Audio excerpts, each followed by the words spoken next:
손전등 불빛이 강물 위를 훑고 지나가는 순간 나는 숨을 완전히 멈추었다. 발끝 바로 앞까지 빛이 닿아 있었고 두만강의 차가운 물냄새가 코끝을 파고들었다. 심장이 귀 안에서 울리고 있었고 옆에 엎드린 세 사람의 떨림이 땅을 통해 내 몸으로 전해졌다. 단 한 번의 기침도, 단 한 번의 움직임도 허용되지 않는 밤이었다. 나는 평양 출신의 22살 전국 요리기술 경연대회 최연소 입상자 출신 초대소 견습 요리사였다. 초대소 주방에서 내가 본 것은 완벽한 식탁이 아니라 그 식탁을 지키기 위해 사라져간 사람들의 이름이었다. 평양의 가다를 찾아주셔서 감사합니다. 지금도 많은 탈북자들은 자유를 향해 위험을 감수하고 있습니다. 이들의 이야기가 더 많은 사람에게 전해질 수 있도록 구독과 좋아요로 응원해주세요. 그럼 이야기 시작합니다. 평양 제1식료 공장 실습실에 새벽 5시부터 불이 켜지던 시절이 있었다. 나는 그 불빛이 켜지기 전에 이미 자리를 잡고 앉아 있었고 손에는 전날 밤 혼자 갈아둔 식칼이 들려 있었다.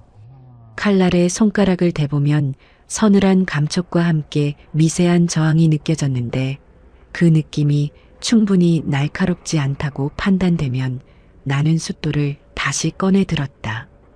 19살의 나에게 칼을 가는 행위는 단순한 준비가 아니라 일종의 의식이었고 그 의식을 통해 나는 하루를 시작할 자격을 스스로에게 부여했다. 어머니는 내가 12살 되던 해부터 주방에서 칼 쥐는 법을 가르쳤다. 엄지와 검지로 칼등을 짚고 나머지 세 손가락으로 손잡이를 감싸는 방식이었는데 처음에는 손이 자가 제대로 쥐어지지 않아 팔을 썰다가 칼을 떨어뜨리기 일쑤였다. 어머니는 그럴 때마다 혀를 차지 않았고 내 손 위에 자신의 손을 올려 천천히 동작을 반복시켜 주었다. 그 손의 온기와 굳은 살의 감촉은 지금도 선명하게 기억난다.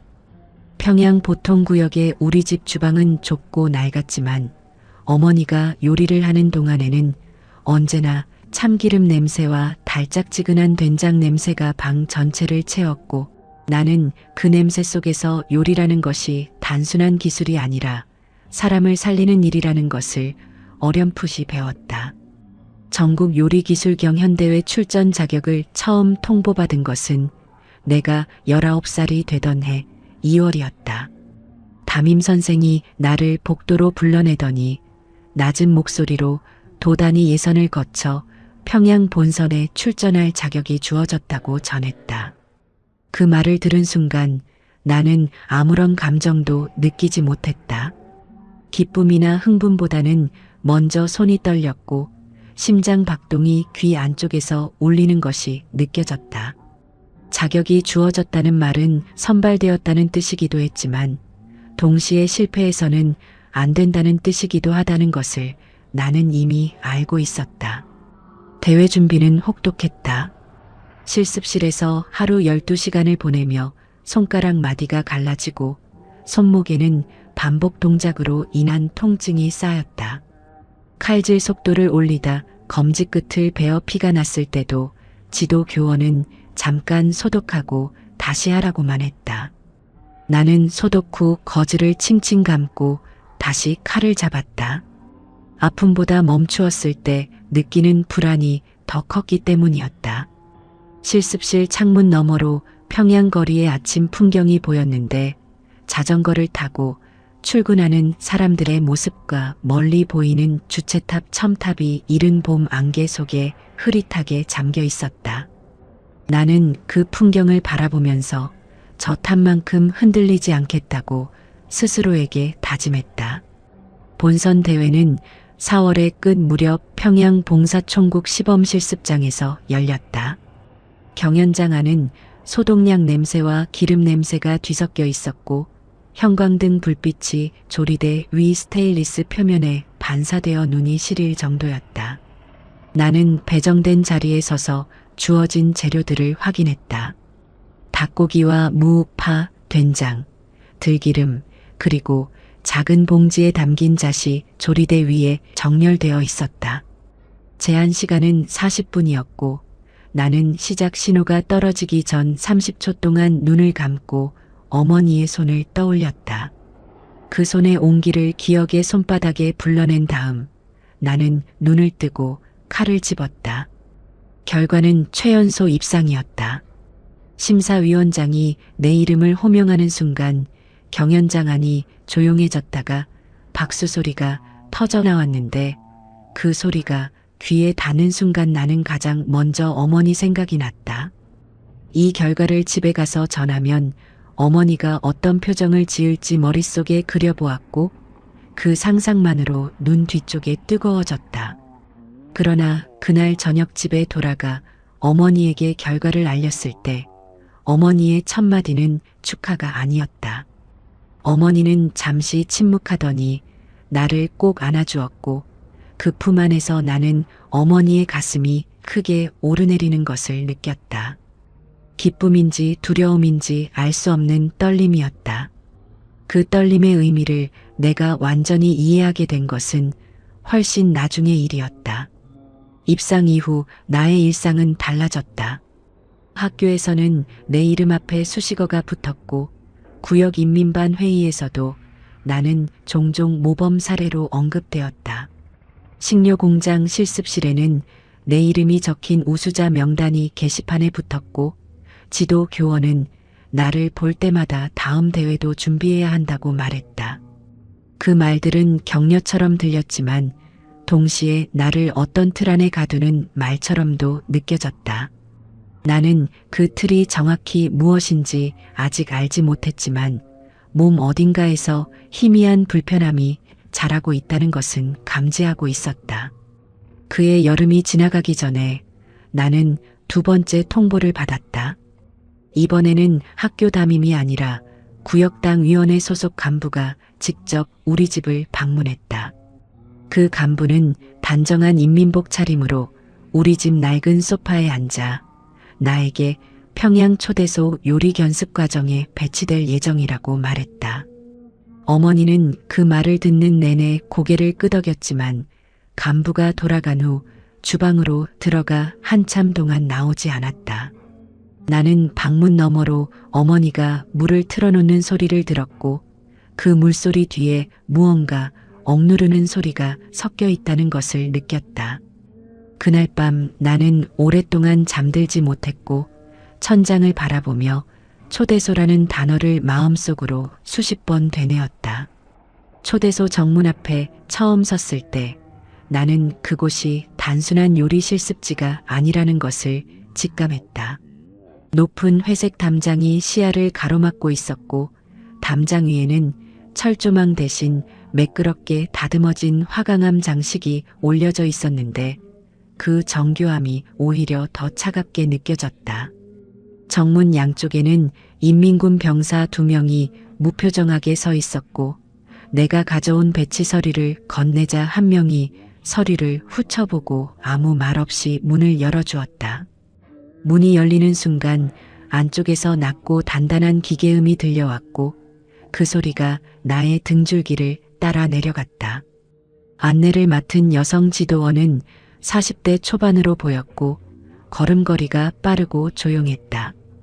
그녀는 나를 데리고 길고 넓은 복도를 걸었는데 복도 바닥에는 짙은 붉은색 카펫이 깔려 있었고 카펫 위에는 발자국 하나 남아있지 않았다.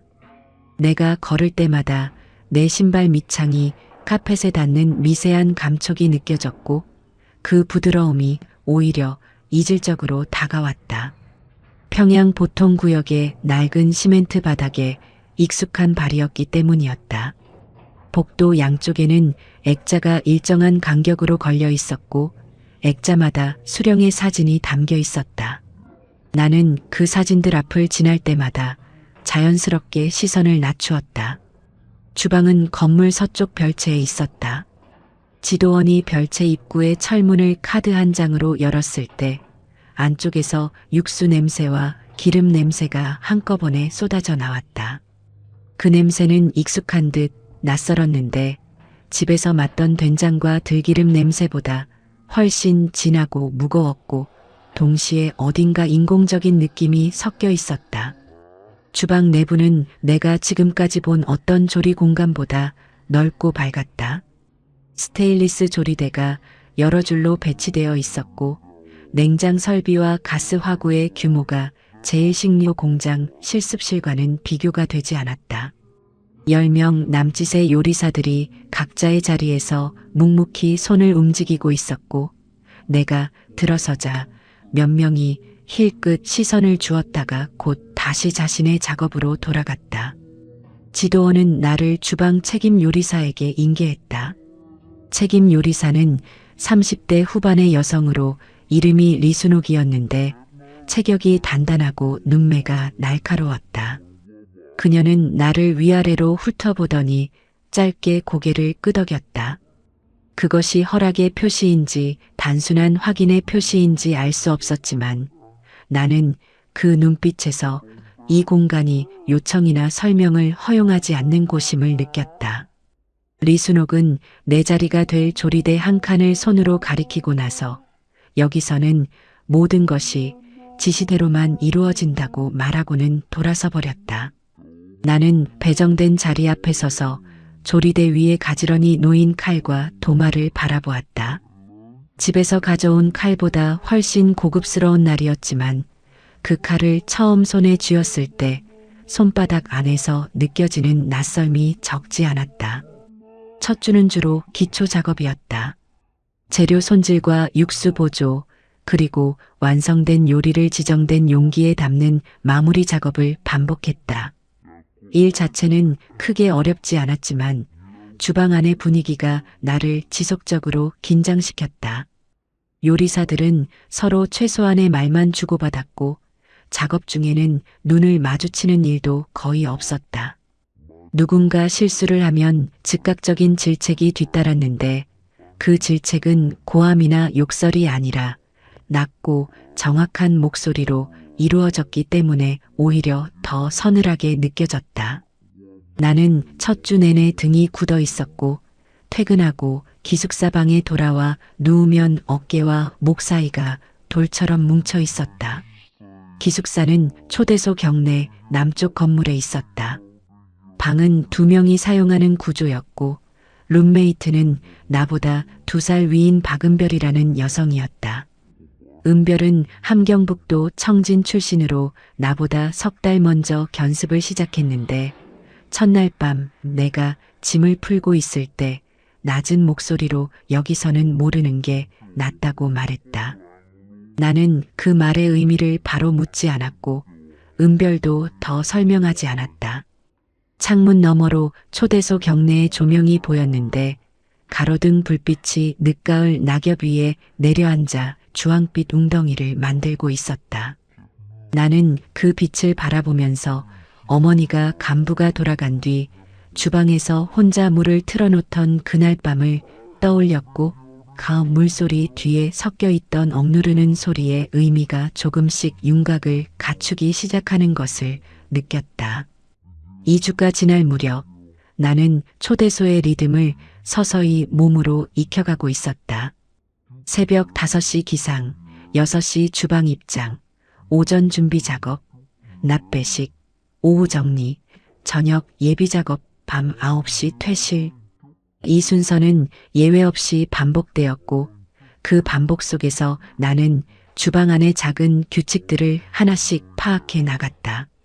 어떤 재료가 어떤 날 들어오는지, 어떤 요리가 어느 식탁으로 올라가는지, 어떤 요리사가 어떤 구역을 담당하는지, 그리고 가장 중요한 한 가지, 특정 구역의 문은 절대 혼자 열어서는 안 된다는 것. 그 문이 어디로 이어지는지 나는 아직 알지 못했고 알려고 해서도 안 된다는 것은 말하지 않아도 느껴졌다. 그 문 너머에서 가끔 낮고 묵직한 소리가 들려왔는데 그 소리가 들릴 때마다 주방 안의 요리사들은 더욱 조용해졌다. 그 문이 열리는 것을 처음 목격한 것은 견습 40일째 되던 날 저녁이었다. 나는 육수 냄비를 불 위에 올려놓고 거품을 걷어내는 작업을 하고 있었는데 리순옥이 갑자기 주방 전체를 향해 낮은 목소리로 준비 완료 30분이라고 말했다. 그 말이 떨어지자 주방 안의 분위기가 순식간에 달라졌다.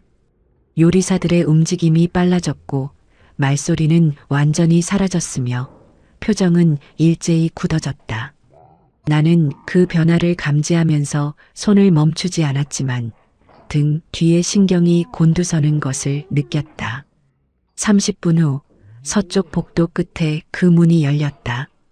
흰 장갑을 낀 접대원 2명이 안으로 들어와 완성된 요리들을 은색 트레이 위에 옮겨 담기 시작했다. 나는 그 광경을 곁눈질로 살피면서 육수 작업을 계속했는데 접대원들이 트레이를 들고 문 쪽으로 이동할 때 문이 잠깐 활짝 열렸고 그 틈 사이로 안쪽 공간의 일부가 시야에 들어왔다. 수정 샹들리에에서 내려오는 빛이 하얀 테이블보 위에 쏟아지고 있었고 테이블 위에는 내가 방금 담아낸 요리들이 이미 세팅되어 있었다. 그리고 테이블 상석에 앉은 사람의 옆모습이 보였다. 나는 그 순간 숨이 멎는 것 같은 감각을 경험했다. 손에 들고 있던 국자를 놓칠 뻔했고 냄비 옆에 서 있던 발이 바닥에 붙어버린 것처럼 느껴졌다. 문이 닫혔다. 나는 시선을 즉각 육수 냄비로 되돌렸고 아무것도 보지 못한 것처럼 작업을 이어갔다. 그러나 심장은 한동안 가라앉지 않았다. 귀 안쪽에서 맥박이 울리고 있었고 손끝이 미세하게 떨렸다. 리순옥의 눈이 주방 전체를 천천히 훑고 있다는 것을 느꼈고 나는 그 시선이 내 위에 잠깐 머무르는 것을 등으로 감지했다. 아무 말도 없었다. 나는 거품을 걷어내는 동작을 계속하면서 표정을 관리하는데 온 신경을 집중했다. 그날 밤 기숙사로 돌아와 은별과 나란히 누웠을 때 나는 오랫동안 천장을 바라보았다. 창문 너머로 경내 가로등 불빛이 흘러들어왔고 그 빛이 천장에 희미한 사각형 무늬를 만들고 있었다. 은별은 처음에는 잠든 척하는 것 같았지만 내가 뒤척임을 멈추지 않자 낮은 목소리로 봤어? 라고 물었다. 나는 대답하지 않았다. 은별도 더 묻지 않았다. 침묵 속에서 두 사람의 숨소리만 방 안을 채웠고 창밖에서 늦가을 바람이 유리창을 두드리는 소리가 간간히 섞여 들어왔다. 그 바람 소리가 유난히 크게 들리는 밤이었다. 이후로 나는 주방 안의 것들을 다시 보기 시작했다. 이전에는 그냥 지나쳤던 것들이 다른 의미를 가지고 눈에 들어왔다. 매일 아침 냉장고에 채워지는 재료들의 종류와 양이 일반 가정은 물론 웬만한 기관 식당과도 비교가 되지 않는다는 것, 특정 요리는 반드시 특정 날에만 준비된다는 것, 그리고 그 날들이 공휴일이나 기념일과 일치한다는 것. 나는 이 관찰들을 누구에게도 말하지 않았고 머릿속에도 언어로 정리하지 않으려 했다. 다만 몸 안 어딘가에 차곡차곡 쌓이는 것을 느꼈는데 그것이 쌓일수록 주방에서 칼을 쥐는 손이 예전과 조금씩 달라지는 것 같았다. 12번째 주가 되던 무렵 주방에 새로운 재료가 들어오기 시작했다. 국내에서는 구하기 어려운 수입 식재료들이었는데 포장에 한자와 영문이 혼용된 표기가 있었고 냄새도 내가 아는 것들과는 달랐다. 리순옥은 그 재료들을 다루는 방법을 짧게 설명해 주었는데 설명보다 먼저 이것들은 어디서 왔는지 묻지 않는다고 못을 박았다. 나는 고개를 끄덕였다. 그 재료들을 처음 손질할 때 손끝에 전해지는 감촉이 낯설었고 조리하는 동안 올라오는 냄새도 지금껏 맡아본 적 없는 것이었다. 그 냄새가 퍼지는 동안 나는 이것이 어떤 식탁에 오르는지 그 식탁 앞에 앉는 사람들이 어떤 사람들인지를 처음으로 구체적으로 생각하기 시작했다. 그 생각은 나를 불편하게 했다. 불편함은 처음에는 막연한 것이었지만 시간이 지날수록 윤곽을 갖추기 시작했다. 내가 지금 손질하고 있는 이 재료들이 어디서 왔는지, 이것을 살 수 있는 돈이 어디서 나오는지, 그 돈이 나오는 동안 바깥 세상은 어떻게 되고 있는지. 나는 12살 때부터 장마당에서 어머니 옆에 서서 팔다 남은 나무를 세어본 적이 있었다. 그때 어머니가 그날 저녁 식탁에 올릴 수 있는 것을 계산하던 눈빛과 지금 내 손 위에 놓인 수입 식재료 사이의 거리가 갑자기 실감으로 다가왔다. 그 거리는 단순한 빈부의 차이가 아니었다. 그것은 어떤 사람의 삶이 다른 사람의 삶보다 애초에 다른 무게로 책정되어 있다는 것을 뜻하는 거리였고, 나는 그 거리의 한쪽 끝에 서서 다른 쪽 끝을 향해 음식을 날라다 주고 있었다. 겨울이 깊어지면서 초대소 경내의 나무들이 모두 앙상해졌다. 주방 창문으로 보이는 가지들이 차가운 하늘을 배경으로 검게 실루엣을 들이우고 있었고, 아침마다 서리가 내려 유리창에 하얀 무늬를 그렸다. 나는 그 무늬를 닦아내면서 어머니가 지금쯤 무엇을 하고 있을지 생각했다. 집에서 이곳까지는 같은 평양 아니었지만 이 담장 하나가 두세 개를 나누고 있다는 것을 나는 그즈음 분명히 알게 되었다. 그리고 그 알미 쌓이는 속도가 점점 빨라지고 있었다. 봄이 왔지만 초대소 주방 안에는 계절이 없었다. 형광등 빛은 언제나 똑같은 온도로 내려앉았고, 환기구에서 나오는 바람은 여름에도 차가웠다. 바깥 나무들이 새잎을 틔우는 동안 우리는 그 변화를 창문 너머로만 확인할 수 있었고, 주방 안의 리듬은 겨울과 다를 바 없이 반복되었다. 그 반복 속에서 내가 처음 이상함을 감지한 것은 4월 중순의 어느 월요일 아침이었다. 내 옆 조리대를 담당하던 최영란이 자리에 없었다. 영란은 나보다 5살 위였고 주방에서 가장 솜씨가 좋은 요리사 중 한 명이었다. 칼질 속도가 빠르고 정확했으며 육수의 간을 맞추는 감각이 탁월해서 리순옥도 그녀의 작업에는 좀처럼 지적을 하지 않았다. 나는 견습 초기부터 영란의 손놀림을 옆에서 관찰하며 많은 것을 익혔고, 그녀가 가끔 낮은 목소리로 건네는 짧은 조언들이 큰 도움이 되었다. 그런 영란의 자리가 월요일 아침에 비어 있었다. 앞치마가 스툴 위에 반듯하게 개어져 있었고, 칼과 도마는 사용한 흔적 없이 제자리에 놓여 있었다. 마치 누군가 미리 자리를 정리해 둔 것 같은 모습이었다. 나는 리순옥에게 영란의 부재를 물어볼 수가 없었다. 주방 안의 분위기가 그 질문을 허용하지 않는다는 것을 몸으로 알고 있었기 때문이었다. 다른 요리사들도 영란의 빈자리를 향해 시선을 주지 않았고, 마치 그 자리가 원래부터 비어 있었던 것처럼 각자의 작업에 집중했다.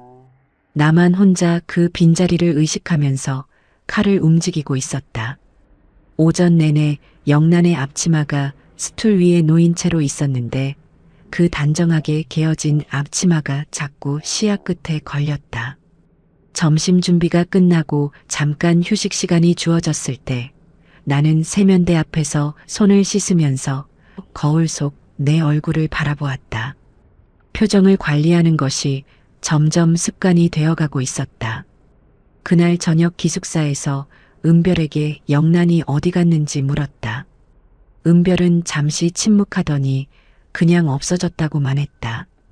그 말투에는 더 이상 묻지 말라는 의미가 담겨 있었다. 나는 그 밤 오랫동안 잠들지 못했고 영란이 마지막으로 내 옆에서 일하던 날을 기억 속에서 되살려 보았다. 특별한 것은 없었다.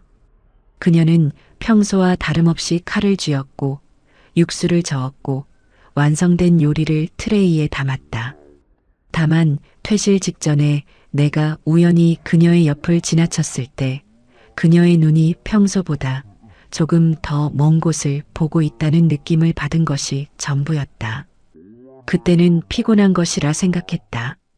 지금은 그 눈빛이 무엇을 담고 있었는지 알 것 같았고 그 알미 가슴 안쪽을 무겁게 눌렀다. 영란이 사라진 지 3주가 지나도록 아무런 설명이 없었다. 그녀의 자리는 다른 요리사로 채워졌고 새 요리사는 첫날부터 아무 일도 없었다는 듯 작업에 합류했다. 주방 안에서 영란의 이름은 단 한 번도 언급되지 않았다. 나는 그 침묵의 무게를 매일 느끼면서 이 공간의 규칙이 단순히 요리의 완성도에 관한 것이 아니라는 것을 이해하기 시작했다. 여기서의 침묵은 단순한 예절이 아니었다. 그것은 생존의 방식이었고 그 방식을 몸에 익히는 속도가 곧 이 공간에서의 안전을 결정했다. 5월이 되면서 초대소 경내의 나무들의 짙은 초록이 올라왔다. 주방 창문으로 보이는 가지들이 두꺼워졌고 점심 준비를 마치고 잠깐 환기를 위해 뒷문을 열면 따뜻한 풀 냄새가 주방 안으로 흘러들어왔다. 그 냄새는 잠깐이나마 어머니가 봄마다 담그던 냉이 된장국 냄새를 떠올리게 했고 그 냄새가 코끝을 스치는 순간마다 나는 반사적으로 눈을 감았다. 어머니는 지금쯤 무엇을 하고 있을까? 장마당에서 팔나무를 다듬고 있을까? 아니면 배급이 줄어 끼니를 걱정하고 있을까? 나는 이 주방 안에서 매일 넘치는 식재료를 손질하면서 어머니의 저녁 밥상을 떠올렸고 그 두 이미지 사이의 간격이 영란이 사라진 이후로 더욱 선명하게 벌어지고 있었다. 그 무렵 나는 주방 안에서 두 번째 공백을 목격했다. 이번에는 접대 담당 여성이었는데 흰 장갑을 끼고 트레이를 나르던 그 여성이 어느 날 아침부터 보이지 않았다. 역시 아무런 설명이 없었고 역시 아무도 묻지 않았다. 나는 그녀의 빈자리를 바라보면서 이 공간에서 사람이 사라지는 것이 계절이 바뀌는 것만큼이나 조용하고 반복적인 일이라는 것을 깨달았다. 조용히 왔다가 조용히 없어지는 것, 그리고 그 공백이 아무 일도 없었다는 듯 메워지는 것. 그 패턴이 반복될 때마다 나는 내 발이 딛고 있는 이 바닥이 얼마나 얇은지를 느꼈고 그 얇음이 두려움으로 바뀌기까지는 그리 오랜 시간이 걸리지 않았다. 은별이 처음으로 진짜 말을 꺼낸 것은 7월의 가장 더운 밤이었다. 기숙사 방 안은 환기가 되지 않아 열기가 쌓여 있었고 얇은 이불을 걷어낸 채로 누워도 등에서 땀이 흘렀다. 나는 잠을 이루지 못하고 천장을 바라보고 있었는데 옆 침대에서 은별이 조용히 이름을 불렀다. 그 목소리가 너무 낮아서 처음에는 잘못 들은 것인지 확인하기 위해 숨을 죽였다. 은별은 다시 한번 이름을 불렀고 그제야 나는 응하고 대답했다. 은별은 내가 들어온 이후 처음으로 긴 말을 했다. 그녀는 천장을 바라보면서 목소리를 속삭임보다 조금 더 높은 수준으로 유지하면서 자신이 이 초대소에 오기 전에 겪었던 일들을 말하기 시작했다. 청진에서 아버지가 시장에서 남한 드라마 녹화 파일을 팔다가 적발된 것이 시작이었다. 아버지는 보입으로 끌려갔고 가족 전체가 연좌제 감시망에 올랐다. 그 상황에서 구역당 간부가 은별에게 초대소 견습 배치를 통보했는데 그것이 배려처럼 포장되어 있었지만 실제로는 가족의 안전과 맞바꾼 거래였다는 것을 은별은 나중에야 알았다. 이 안에서 잘 지내면 아버지 거는 덮인다는 말이 있었다. 나는 은별의 말을 들으면서 호흡을 고르게 유지하려 애썼다. 방 안의 열기가 더욱 짓누르는 것 같았고 심장이 빠르게 뛰기 시작했다. 은별이 말하는 것들은 내가 주방 안에서 몸으로 감지하고 있던 것들의 언어였다. 사라진 영란이 왜 사라졌는지, 접대 담당 여성이 왜 갑자기 없어졌는지, 리순옥의 시선이 왜 그토록 예리한지, 그 업문 너머의 식탁이 왜 그렇게 완벽하게 차려져야 하는지, 은별의 말들이 그 조각들을 하나씩 맞추어 주었고, 맞추어진 그림은 내가 지금까지 살아온 세계와 이 세계 사이의 거리를 다시 한번 실감하게 만들었다. 은별은 영란에 대해서도 알고 있었다. 영란이 사라지기 사흘 전 그녀가 주방 서쪽 복도를 혼자 걷다가 허가받지 않은 구역 가까이에 있었다는 보고가 들어갔다고 했다. 그것이 전부였다. 의도가 있었는지 없었는지, 무엇을 보았는지 보지 못했는지는 중요하지 않았다. 구역을 벗어났다는 사실만으로 충분했다. 은별은 그 말을 끝내고 잠시 침묵했다. 방 안은 완전히 조용해졌고 복도에서 순찰 인원이 지나가는 발소리가 문 아래 빛의 틈새로 들려왔다. 우리 두 사람은 그 발소리가 완전히 멀어질 때까지 숨을 참았다.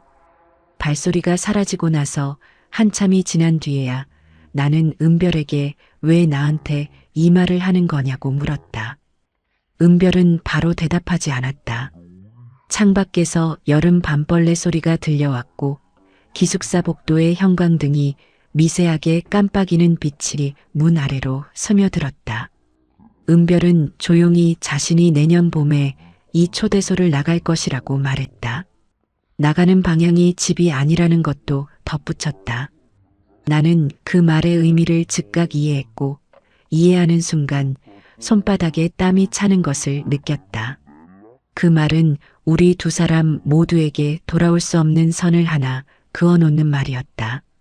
그날 밤 이후 나와 은별의 관계는 달라졌다. 표면적으로는 아무것도 변하지 않았다. 우리는 여전히 각자의 침대에서 자고 각자의 시간에 씻었으며 주방에서는 서로를 특별히 의식하지 않는 척 행동했다. 그러나 밤이 되면 가끔씩 아주 낮은 목소리로 짧은 말들을 나누었다. 은별이 바깥 루트에 대해 알고 있는 것들을 조각조각 전해주었고 나는 그 조각들을 머릿속에 쌓아두었다. 두만강, 중국, 브로커, 태국.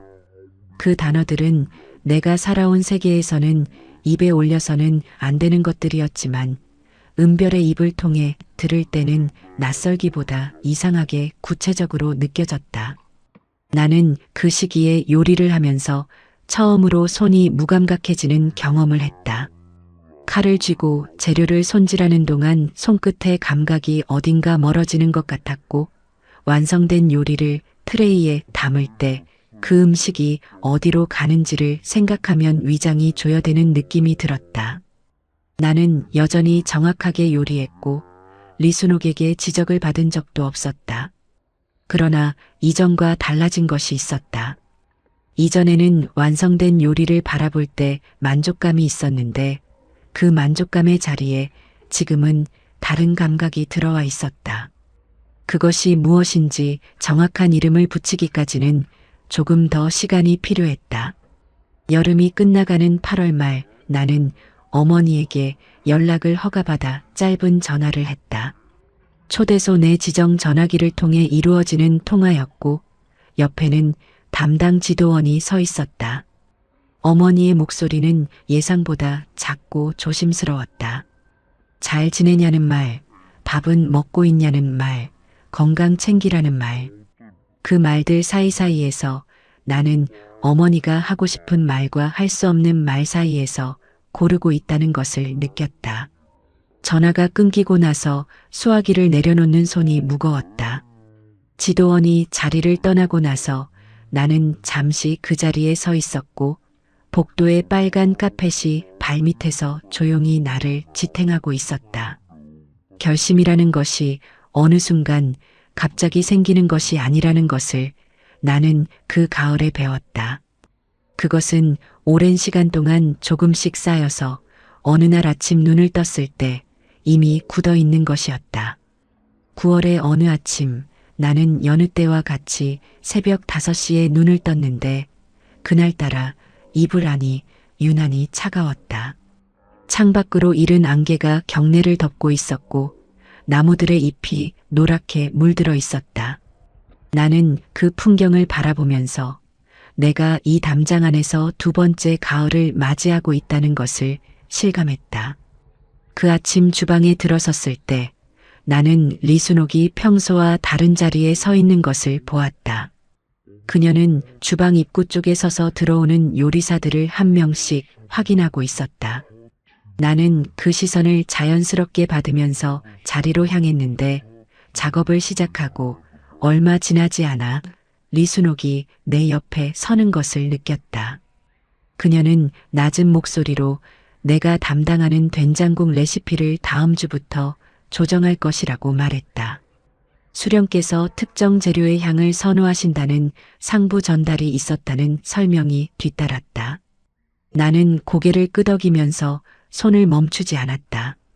그러나 그 말이 귀에 닿는 순간 몸 안 어딘가에서 무언가가 조용히 끊어지는 느낌이 들었다. 수령의 입맛에 맞추어 레시피를 바꾼다는 것, 그 사실 자체가 새로운 것은 아니었다.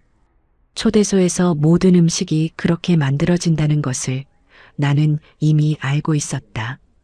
그러나 그 말을 리순옥의 입을 통해 직접 들었을 때, 그것이 내 손이 만드는 음식에 대한 이야기로 다가왔을 때 느낌은 달랐다. 나는 그날 오전 내내 된장국을 끓이면서 이 국물이 어느 식탁에서 어떤 사람의 앞에 놓일지를 생각했다. 그 생각은 이전에도 한 적이 있었지만 그날은 그 생각이 단순한 관찰이 아니라 나 자신에 대한 질문으로 바뀌어 있었다. 은별은 9월 말에 나에게 브로커의 이름을 알려주었다. 직접적인 방식이 아니었다. 그녀는 어느 날 밤 내 손에 작은 종이를 쥐어주었는데 거기에는 숫자 몇 개와 한자 두 글자가 적혀 있었다. 나는 그 종이를 받아든 순간 손이 떨렸다. 종이는 작고 얇았지만 그것이 내 손 안에서 느껴지는 무게는 그 크기와 비례하지 않았다. 나는 그 종이를 기숙사 방으로 가져와 이불 밑에 넣어두었다가 새벽에 혼자 꺼내 보고 암기한 다음 손바닥 위에서 잘게 찢어 변기에 흘려보냈다. 찢어진 종이 조각들이 물에 휩쓸려 사라지는 것을 바라보면서 나는 내가 무언가를 시작했다는 것을 알았다. 그 이후로 나는 작은 것들을 준비하기 시작했다. 아무도 눈치채지 못할 정도의 작은 것들이었다. 주방에서 지급받는 영양제를 모아두는 것, 기숙사 창문에서 보이는 경내 순찰 패턴을 머릿속에 기록해 두는 것, 허가받은 외출 시간에 초대조 담장 밖 거리의 구조를 조용히 파악해 두는 것. 이것들은 누군가 보았다면 아무런 의미도 없는 행동들이었다. 그러나 내 안에서 이 행동들은 하나의 방향을 가지고 있었다.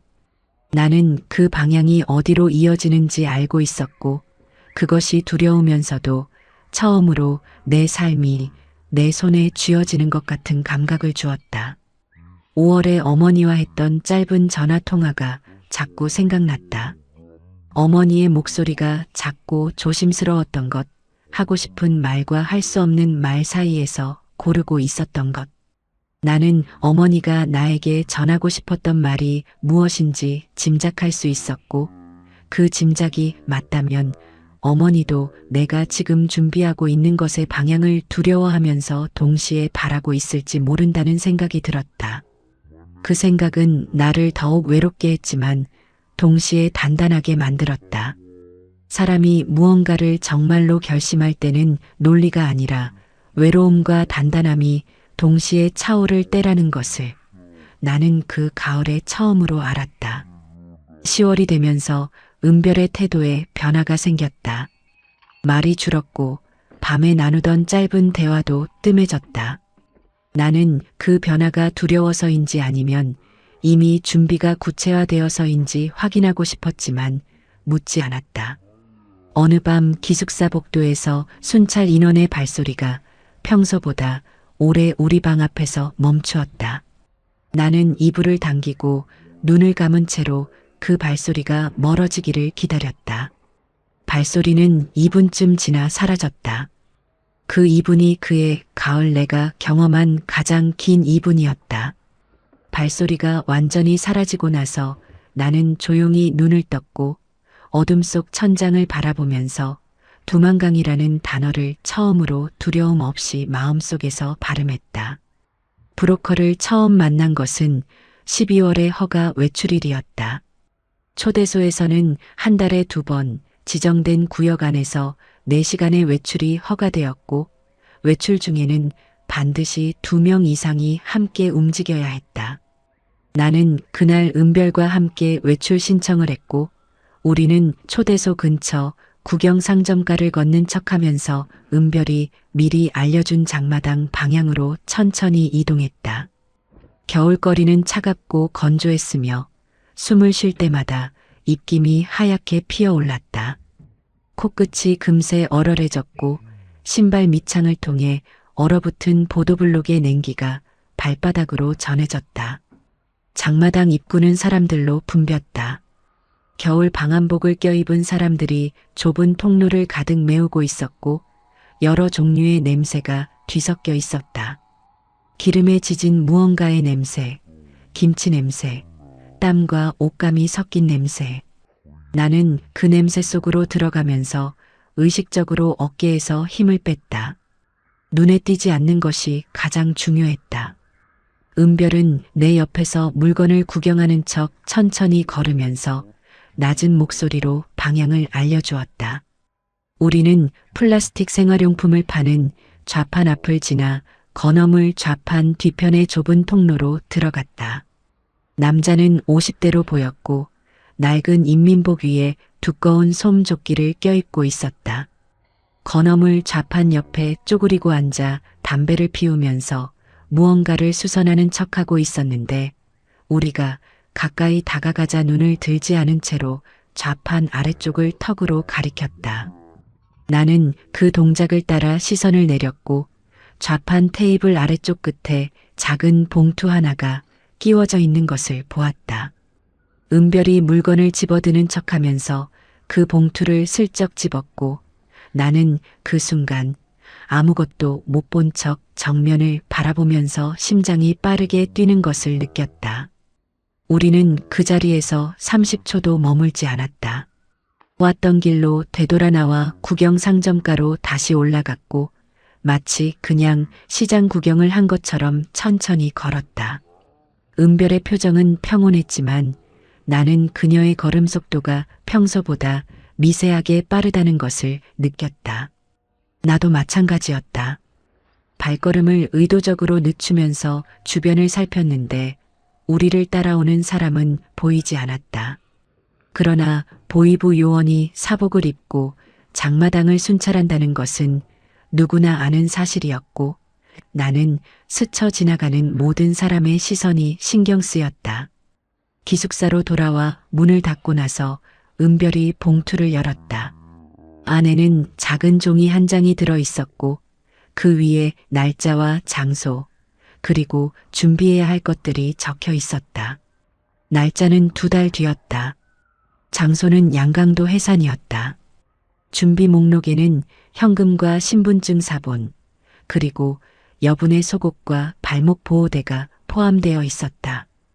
발목 보호대라는 항목 앞에서 나는 잠시 멈추었다. 그것이 무엇을 의미하는지 설명이 없어도 알 수 있었다. 강을 건널 때 발목에 무리가 간다는 뜻이었다. 나는 그 종이를 다시 읽고 또 읽으면서 날짜를 머릿속에 새겼다. 2달이었다. 2달 안에 내가 해야 할 것들이 있었고 하지 말아야 할 것들이 있었다. 평소와 다름없이 주방에 출근하고 평소와 다름없이 요리하고 평소와 다름없이 리순옥의 지시에 따르는 것. 그리고 동시에 조금씩 아무도 모르게 이 공간에서 빠져나갈 준비를 하는 것. 2가지가 한 몸 안에서 동시에 진행되어야 한다는 것이 어떤 느낌인지 나는 그날 밤 처음으로 실감했다. 몸은 여기 있는데 마음은 이미 다른 방향을 향하고 있는 느낌. 그 분열이 앞으로 2달 동안 나의 일상이 될 것이었다. 어머니에게 이 사실을 알려야 하는가 아니면 알리지 말아야 하는가. 나는 그 문제를 며칠 동안 혼자 끌어안고 있었다. 알리면 어머니가 두려움으로 무너질 수 있었고 그 두려움이 무의식 중에 태도로 드러날 수 있었다. 알리지 않으면 내가 사라진 뒤 어머니가 겪을 충격과 혼란이 훨씬 클 것이었다. 나는 결국 어머니에게 알리지 않기로 했다.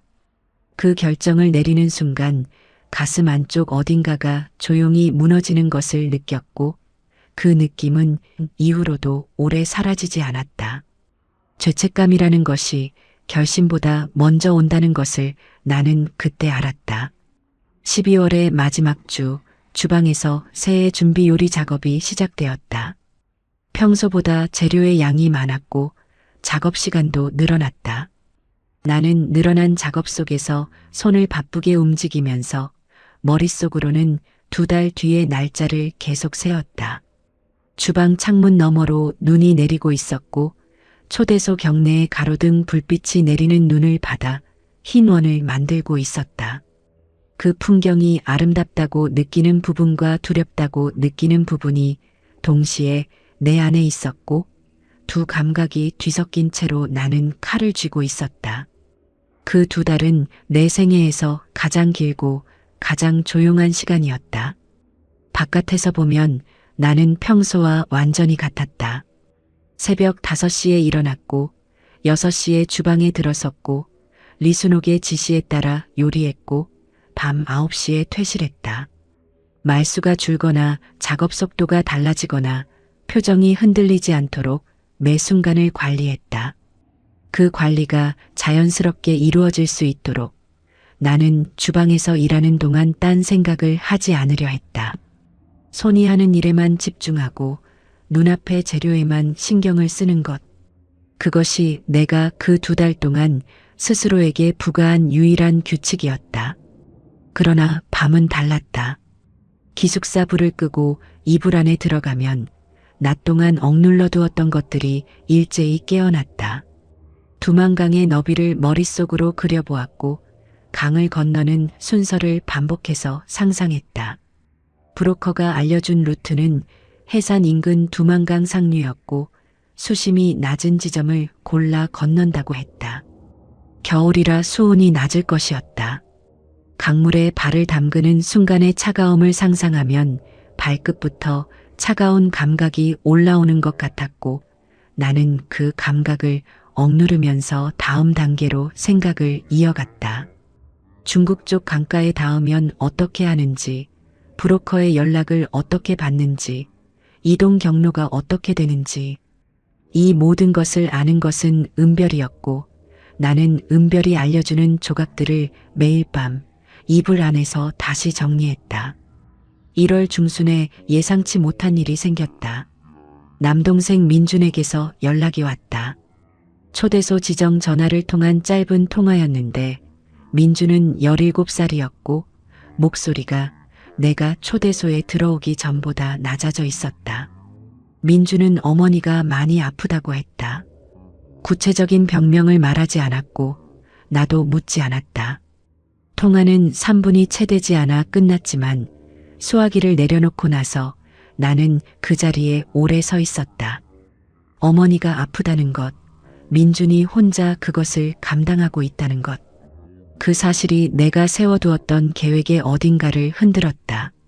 나는 그날 밤 오랫동안 잠들지 못했다. 이불 안에서 민준의 목소리를 반복해서 떠올렸다.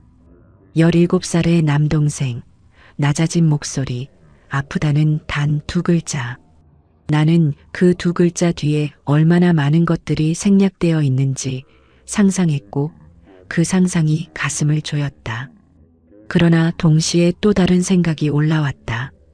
어머니가 아픈 지금 내가 사라지면 민준이 감당해야 할 것들이 더 커진다는 것. 하지만 내가 계속 여기 남아있는다고 해서 어머니의 병이 나아지는 것도 아니라는 것. 그 두 생각이 밤새 충돌했고 새벽이 되어서야 나는 하나의 결론에 닿았다. 민준을 데려가야 한다는 것이었다. 은별에게 민준의 이야기를 꺼냈을 때 그녀는 잠시 침묵하더니 브로커에게 인원 추가를 전달해 보겠다고 했다. 인원이 늘면 비용이 달라지고 비용이 달라지면 준비 기간도 달라질 수 있었다. 나는 그 말의 무게를 충분히 알면서도 고개를 끄덕였다. 민준이 없이 떠나는 것은 처음부터 내가 원하는 방식이 아니었다. 어머니를 두고 가는 것만으로도 이미 죄책감이 감당하기 어려운데 민준마저 남겨두고 혼자 강을 건넌다는 것은 생각할 수 없었다. 비용은 어떻게든 마련할 수 있었다. 초대소에서 지급받는 배급 외에 개인 저축이 조금 있었고 은별도 자신의 것을 보태겠다고 했다. 2월이 가까워지면서 날짜가 눈앞으로 다가왔다.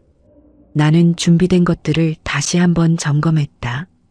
현금은 은별의 것과 합쳐 충분한 양을 기숙사 침대 매트리스 아래에 나누어 보관했고 발목 보호대는 외출 중에 장마당에서 구입해 속옷 사이에 숨겨두었다. 여분의 속옷과 방한 양말은 오랫동안 입지 않는 척 구석에 밀어두었다. 준비라고 할 수 있는 것은 이것이 전부였다. 가방을 챙길 수 없었고 눈에 띄는 것을 들고 다닐 수도 없었다. 몸에 두를 수 있는 것만, 주머니 안에 넣을 수 있는 것만. 그것이 이 탈출의 물리적 조건이었다. 출발 일주일 전 마지막으로 어머니를 떠올리는 밤이 있었다. 나는 이불 안에서 어머니의 얼굴을 기억 속에서 꺼내 오랫동안 들여다보았다. 주방에서 참기름 냄새를 풍기던 어머니, 내 손 위에 자신의 손을 올려 칼 쥐는 법을 가르쳐주던 어머니, 간부가 돌아간 뒤문을 틀어놓고 혼자 서 있던 어머니. 나는 그 모든 어머니를 기억 속에서 한 명씩 불러내어 인사를 했다. 말로 하지 않은 인사였고 눈물도 없는 인사였다. 눈물을 흘리면 안 된다는 것을 알고 있었다. 눈물은 아직 시작도 하지 않은 일을 이미 끝낸 것처럼 만들기 때문이었다. 마지막 날은 아무것도 특별하지 않은 날이었다. 그것이 오히려 나를 더 조이게 만들었다. 새벽 5시에 눈을 떴고 평소와 같은 시간에 세면대 앞에 서서 찬물로 얼굴을 씻었다. 거울 속 내 얼굴을 보면서 이 거울 앞에 서는 것이 오늘이 마지막이라는 것을 알았다. 물이 차가웠고 손끝이 금세 얼얼해졌다. 나는 평소보다 조금 더 오래 거울을 들여다보았다가 수건으로 얼굴을 닦고 기숙사 방으로 돌아왔다. 은별은 이미 일어나 있었다. 우리는 눈을 마주쳤고 아무 말도 하지 않았다. 말이 필요하지 않았다. 은별의 눈에서 내가 읽은 것은 두려움과 각오가 뒤섞인 감각이었고 나는 그것이 지금 내 눈에도 똑같이 담겨 있다는 것을 알았다. 우리는 각자 옷을 입고 주방으로 향했다. 복도의 빨간 카펫이 발밑에서 조용히 눌렸고 형광등 불빛이 언제나처럼 복도 전체를 균일하게 밝히고 있었다. 주방에서의 마지막 하루는 처음부터 끝까지 평소와 다름없이 흘렀다. 오전 준비 작업, 낮 배식, 오후 정리, 저녁 예비 작업. 리순옥은 평소와 같은 목소리로 지시했고 나는 평소와 같은 속도로 움직였다. 된장국을 끓이면서 간을 맞추었고 생선 요리의 마무리 소스를 완성했으며 채소 전처리 작업을 다음 순서에 맞게 넘겼다. 손이 하는 일에만 집중하는 것, 그것이 오늘도 나의 방식이었다. 다만 오늘은 그 집중 뒤에 무언가 다른 층이 있었다. 이 재료들을 마지막으로 다루고 있다는 감각, 이 칼을 마지막으로 쥐고 있다는 감각이 손끝 아래 조용히 깔려 있었다. 저녁 배식이 끝나고 서쪽 문이 열렸다. 흰 장갑에 접대원이 들어와 트레이를 받아갔고 문이 잠깐 열린 사이 안쪽 식탁의 빛이 주방으로 흘러들어왔다. 나는 그 빛을 바라보았다. 처음 그 빛을 보았던 40일째 날 밤처럼 손에 쥔 것을 놓칠 것 같은 감각이 올라왔다. 그러나 이번에는 달랐다. 그때는 두려움이었고 지금은 작별이었다. 나는 빛이 다시 문 너머로 사라지는 것을 바라보면서 이 식탁을 위해 내가 만든 마지막 요리가 저 안에서 소비되고 있다는 것을 생각했다. 그 생각에 분노도 없었고 슬픔도 없었다. 다만 아주 오래된 무언가가 조용히 내려앉는 느낌이 있었다. 퇴실 직전 리순옥이 나를 불렀다. 나는 심장이 멎는 것 같은 감각을 느끼면서 그녀에게 다가갔다. 리순옥은 내 앞치마를 보더니 소스가 묻었다고 짧게 말하고 손으로 가리켰다. 그것이 전부였다. 나는 앞치마 끝을 내려다보았고 저녁 작업 중에 튄 된장 자국이 작게 남아있는 것을 확인했다. 나는 수건으로 닦고 고개를 끄덕였다. 리순옥은 이미 다른 곳을 보고 있었다. 나는 조리대로 돌아와 마무리 정리를 끝내고 앞치마를 벗어 스툴 위에 올려놓았다. 단정하게 개어두었다. 그 행동이 어떤 의미를 갖는지 나 혼자만 알고 있었다. 주방에서 나오면서 나는 입구 쪽 형광등 불빛 아래 잠깐 멈추었다. 주방 안을 한 번 더 바라보았다. 스테인리스 조리대, 가스 화구, 냉장 설비, 각자의 자리에서 마무리 정리를 하는 요리사들. 이 풍경을 처음 보았던 날과 지금을 비교하면 달라진 것은 풍경이 아니라 나였다. 이 주방이 나를 어떻게 바꾸었는지, 그 바뀜이 나를 이 선택으로 이끌었다는 것을 나는 그것을 원망하지 않았다. 오히려 이 주방이 없었다면 나는 지금도 이 담장 안과 밖이 서로 다른 세계라는 것을 몸으로 알지 못했을 것이라는 생각이 들었다. 복도를 걸어 기숙사로 향하면서 나는 빨간 카펫의 감촉을 발바닥으로 마지막으로 느꼈다. 부드럽고 두꺼운 감촉, 이 담장 안의 것들이 가진 감촉. 기숙사 방에 들어서자 은별이 침대에 앉아 있었다. 그녀의 손에는 아무것도 없었고 무릎 위에 두 손을 얹은 채로 정면을 바라보고 있었다. 나는 그 옆에 앉았다. 두 사람이 나란히 같은 방향을 바라보고 있었다. 창문 너머로 초대소 경내의 가로등 불빛이 보였고 그 불빛이 겨울찬 공기 속에서 희미하게 흔들리고 있었다. 내일 새벽 우리는 이 불빛을 등지고 떠날 것이었다. 새벽 2시 기숙사 방의 어둠 속에서 나는 눈을 떴다. 잠든 것인지 그냥 눈을 감고 있었던 것인지 구분이 되지 않는 밤이었다. 은별도 이미 깨어 있었고 우리는 서로의 존재를 어둠 속에서 숨소리로 확인했다. 창문 너머로 경내 가로등이 흐릿하게 빛나고 있었고 그 빛이 커튼 틈새로 흘러들어 방 안바닥에 가느다란 선을 만들고 있었다. 나는 그 선을 바라보면서 천천히 일어났다. 이불을 걷어낼 때 서걱거리는 소리가 작게 났고 나는 그 소리에 반사적으로 숨을 참았다. 우리는 미리 준비해 둔 것들을 몸에 걸쳤다. 방한 양말을 2겹 신고 발목 보호대를 단단히 감았다. 현금은 속옷 안쪽에 나누어 넣었고 나는 손으로 한 번 더 눌러 확인했다.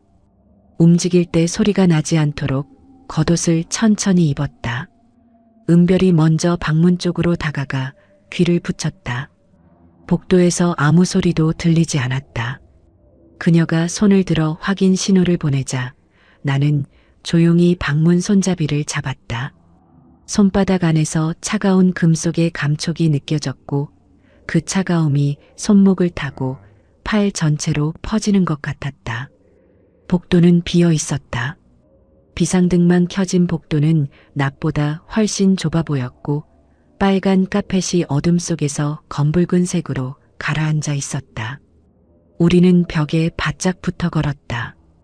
발소리를 죽이면서 숨을 최대한 얕게 쉬면서 복도 끝 비상구 쪽으로 향하는 동안 내 귀는 모든 방향으로 열려 있었다. 순찰 인원의 발소리, 방 안에서 움직이는 소리, 멀리서 들려오는 차량 소리. 다행히 복도는 조용했고 비상구 문도 예상대로 잠겨 있지 않았다. 은별이 먼저 나가고 내가 뒤를 따랐다. 문이 닫히는 순간 차가운 새벽 공기가 얼굴 전체를 덮쳤다. 경내를 벗어나는 것이 가장 큰 관문이었다. 브로커가 알려준 지점은 경내 동쪽 담장 모서리로 그곳의 순찰 간격이 다른 구역보다 길다고 했다. 우리는 건물 벽을 따라 동쪽으로 이동했다. 걸음마다 얼어붙은 땅이 발밑에서 미세하게 삐걱거렸고 나는 그 소리가 경비 귀에 닿을까봐 발을 내디딜 때마다 체중을 천천히 실었다. 담장 모서리까지 거리는 200m 남짓이었지만 그 200m가 살면서 걸어본 가장 긴 거리처럼 느껴졌다. 중간에 가로등 불빛이 닿는 구간이 있었는데 그 구간을 지나는 10초 동안 나는 등이 완전히 노출되는 느낌을 받았다. 담장 모서리에 닿았을 때 은별이 낮게 숨을 내쉬었다. 모서리 아래쪽에 담장 벽돌 일부가 오래된 균열로 발판처럼 돌출되어 있었고 그 위에 발을 올리면 담장 위에 손이 닿았다. 은별이 먼저 올라갔다. 그녀가 담장 위에 걸쳐 앉아 내려가는 순간 나는 아래에서 그녀의 발을 받쳤고 그녀가 담장 바깥으로 내려가자 나도 발판에 발을 올렸다. 담장 위에 손을 짚는 순간 화강암에 차갑고 거친 감촉이 손바닥을 긁었다. 나는 이를 악물고 몸을 끌어올렸다. 담장 바깥은 좁은 이면도로였다. 은별이 먼저 내려와 도로 쪽을 살피고 있었다. 나는 담장에서 뛰어내리는 순간 무릎이 충격을 받는 것을 느꼈고 착지하면서 잠깐 균형을 잃었다가 다시 잡았다.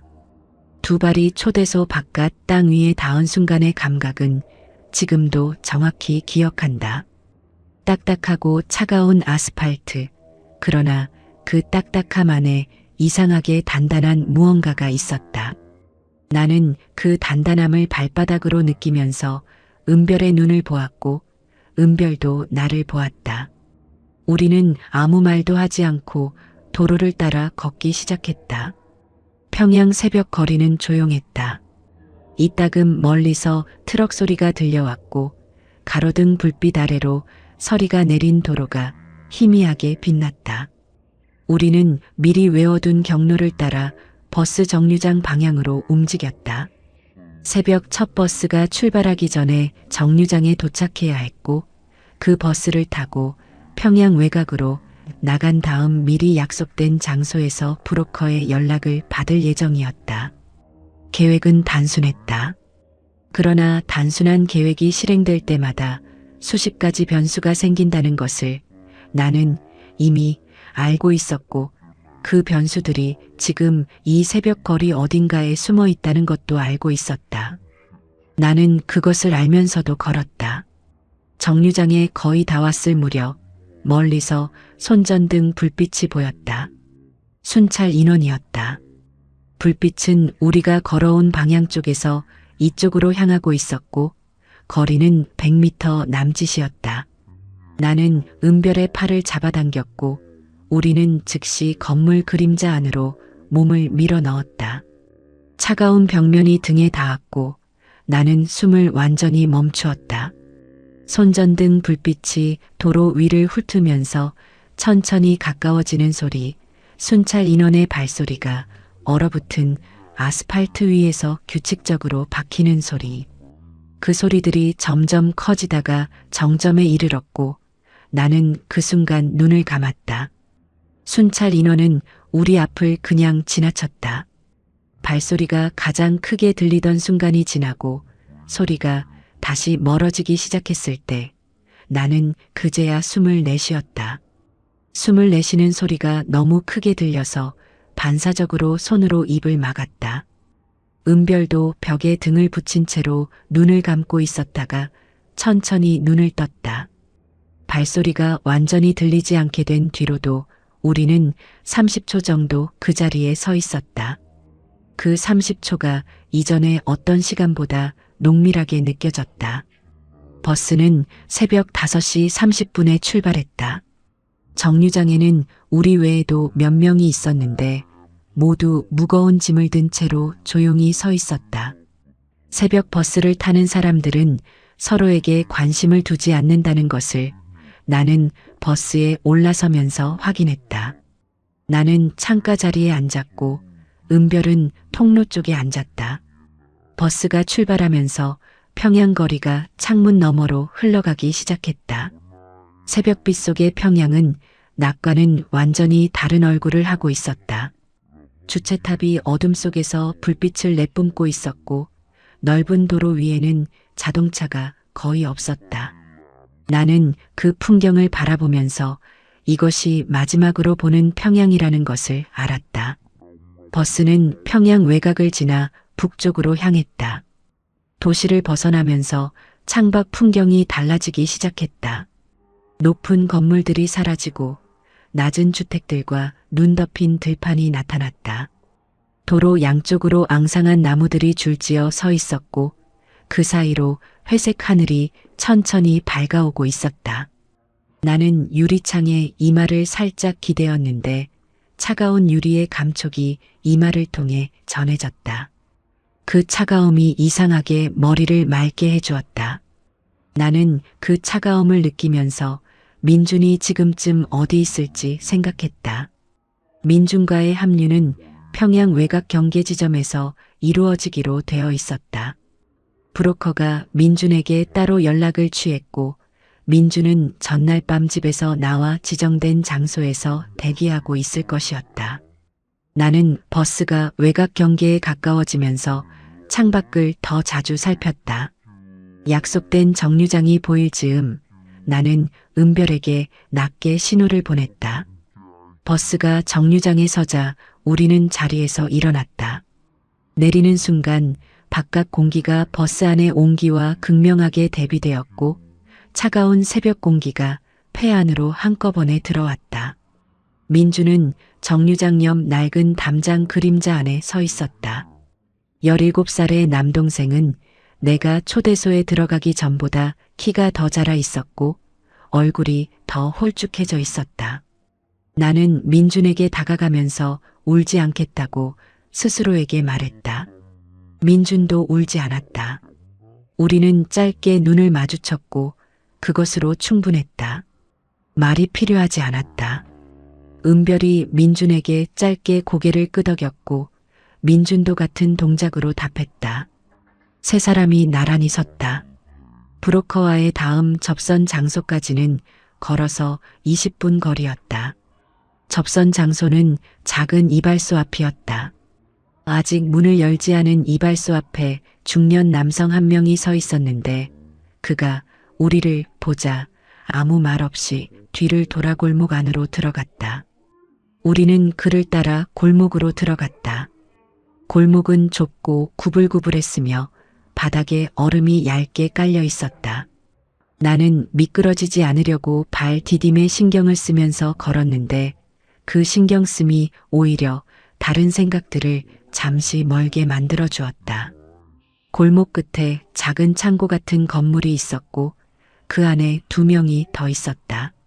30대 여성 1명과 50대 남성 1명이었다.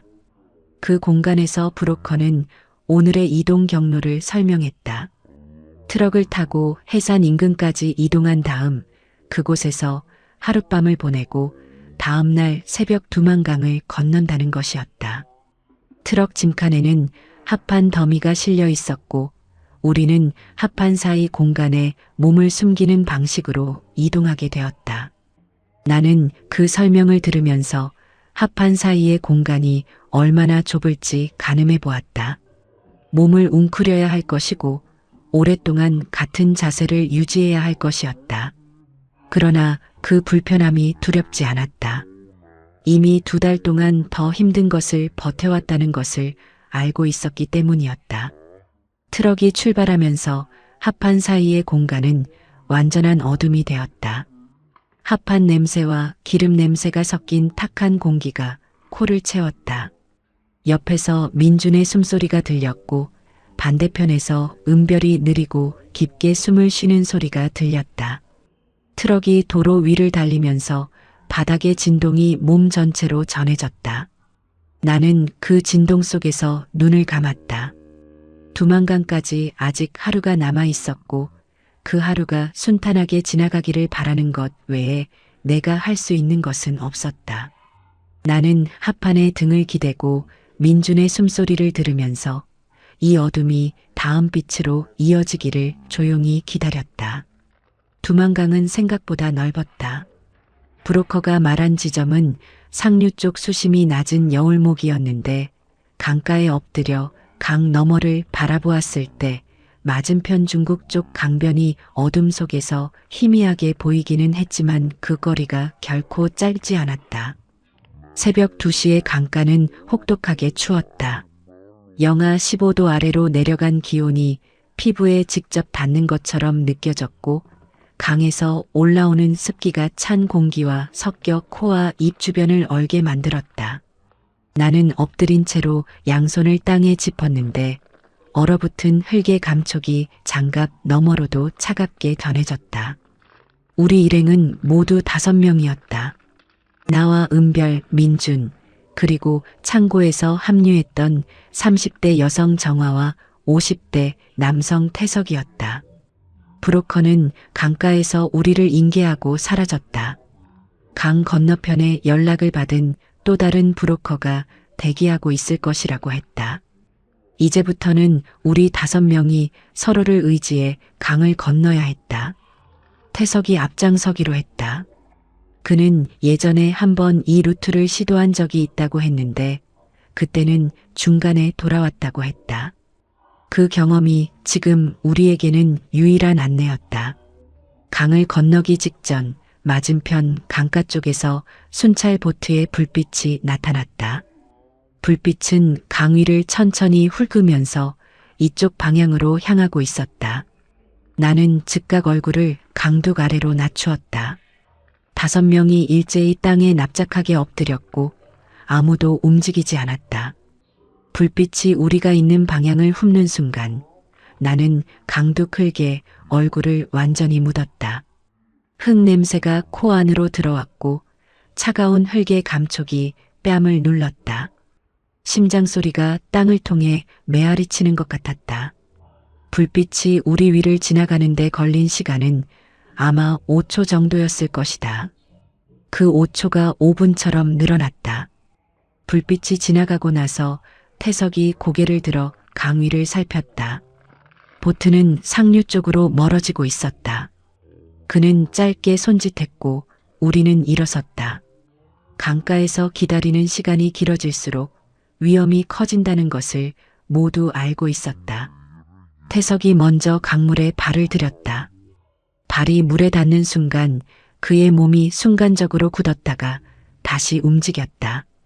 나는 그것을 보면서 내 차례를 기다렸다. 은별이 2번째로 들어갔고 정화가 3번째였다. 민준이 4번째로 물가에 섰을 때 나는 그의 어깨를 한번 짚었다. 민준은 고개를 끄덕였다. 그리고 내가 마지막으로 강물에 발을 들였다. 물은 칼날처럼 차가웠다. 발목 보호대 위로 강물이 차오를 때 그 차가움이 발목을 조이는 것처럼 느껴졌고 무릎까지 물이 올라오자 다리 전체의 감각이 급격히 둔해지기 시작했다. 나는 걸음을 멈추지 않았다. 강바닥에 돌들이 불규칙하게 깔려 있어서 발을 디딜 때마다 균형을 잡아야 했고 물살이 예상보다 강해서 몸이 자꾸 한쪽으로 쏠렸다. 앞에서 태석이 팔을 벌려 균형을 잡으면서 나아가는 것이 보였고 나는 그 뒷모습을 따라가면서 시선을 맞은편 강가에 고정시켰다. 강 중간 지점이 가장 깊었다. 허벅지까지 물이 올라왔고 그 순간 차가움이 허벅지를 넘어 허리까지 치고 올라오는 것 같았다. 속옷 안에 넣어둔 현금이 젖을까봐 순간적으로 생각했다가 그런 것을 걱정할 때가 아니라는 것을 알아차렸다. 민준이 내 뒤에서 숨을 참는 소리가 들렸다. 나는 뒤를 돌아보지 않았다. 뒤를 돌아보면 걸음이 느려진다는 것을 본능적으로 알고 있었다. 나는 앞만 보면서 걸었고 발이 강바닥을 디딜 때마다 돌에 미끄러지지 않도록 발가락에 힘을 주었다. 중국 쪽 강변이 가까워지면서 물이 얕아졌다. 무릎 아래로 수위가 낮아질 때 다리에서 느껴지는 감각이 조금씩 돌아오기 시작했는데 그 감각이 돌아오는 것이 오히려 더 아팠다. 강변의 돌 위에 발을 올리는 순간 나는 잠깐 멈추어 서서 뒤를 돌아보았다. 민준이 막 강변에 발을 올리고 있었고 정화가 그 뒤를 따르고 있었다. 5명 모두 강을 건넜다. 나는 그 사실을 확인하고 나서야 비로소 숨을 제대로 내쉬었다. 입에서 하얀 입김이 길게 뿜어져 나왔고 그 입김이 새벽 공기 속으로 퍼져나가는 것을 바라보면서 나는 지금 내가 다른 땅 위에 서 있다는 것을 실감했다. 그러나 기쁠 새도 없었다. 뒤쪽 북한 강변에서 손전등 불빛이 움직이기 시작하고 있었다. 중국 쪽 강변에 닿은 뒤 우리가 머문 시간은 3분이 채 되지 않았다.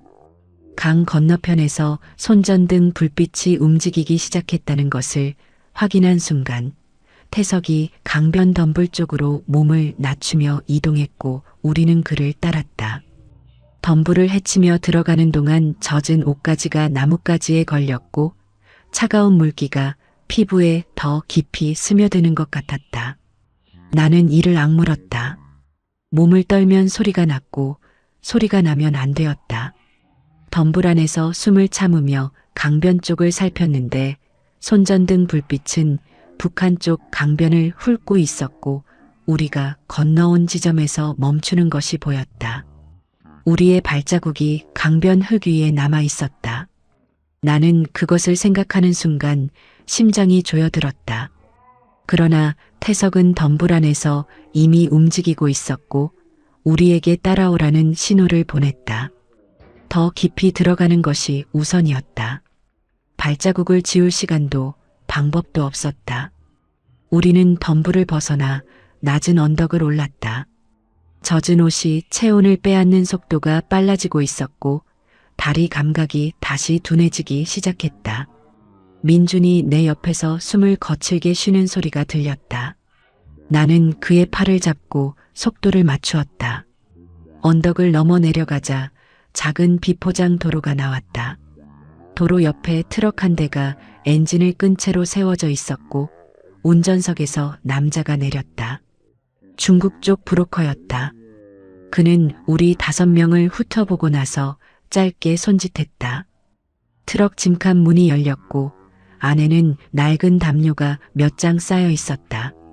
나는 짐칸에 올라타면서 담요를 집어 민준에게 먼저 건넸다.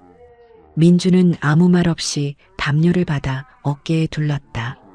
짐칸 문이 닫히자 다시 어둠이 되었고 트럭이 출발하면서 바닥의 진동이 몸 전체로 전해졌다. 트럭은 1시간 남짓 달렸다. 나는 담요를 두르고 민준과 은별 사이에 끼어 앉았다.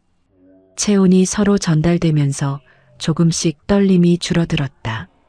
정화는 맞은편에 앉아 눈을 감고 있었고 태석은 짐칸 구석에서 무릎을 세우고 앉아 천장을 보고 있었다. 아무도 말하지 않았다. 말이 없는 것이 공포 때문인지 안도 때문인지 구분하기 어려웠다. 나는 젖은 신발 속에서 발가락을 움직여 보았다. 감각이 돌아오고 있었다. 그 감각이 돌아오는 것이 살아있다는 증거처럼 느껴졌다. 트럭이 멈춘 곳은 연변 인근의 작은 마을이었다. 조선족이 많이 사는 지역이라고 브로커가 말했는데 도착한 건물은 낡은 농가 창고를 개조한 공간이었다. 콘크리트 바닥에 얇은 매트리스 2장이 깔려 있었고 한쪽 구석에 작은 전기 난로가 놓여 있었다.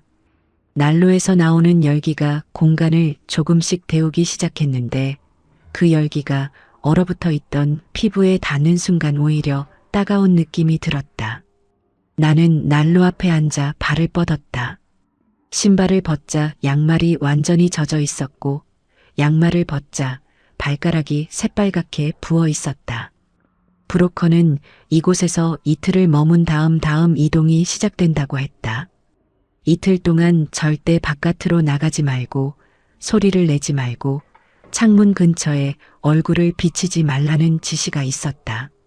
공안이 이 일대를 주기적으로 순찰한다는 것이었다. 나는 그 말을 들으면서 이제 다른 종류의 두려움이 시작되었다는 것을 알았다. 북한에서는 보위부를 피해야 했고 여기서는 중국 공안을 피해야 했다. 강을 건넌다고 위험이 끝나는 것이 아니었다. 위험의 종류가 바뀌었을 뿐이었다. 첫 번째 밤 나는 매트리스에 누웠지만 잠들 수 없었다. 바닥에 콘크리트 냉기가 매트리스를 뚫고 올라왔고 난로의 열기는 방 한쪽만 데울 뿐이었다. 창문의 성에가 낮은 빛을 받아 희미하게 빛났고 그 너머로 마을의 개 짖는 소리가 간간히 들려왔다. 나는 천장을 바라보면서 어머니를 생각했다. 지금쯤 초대소에서 내 부재가 발견되었을 것이었다. 리순옥이 주방 입구에서 내 이름을 불렀을 것이고 아무도 대답하지 않았을 것이었다.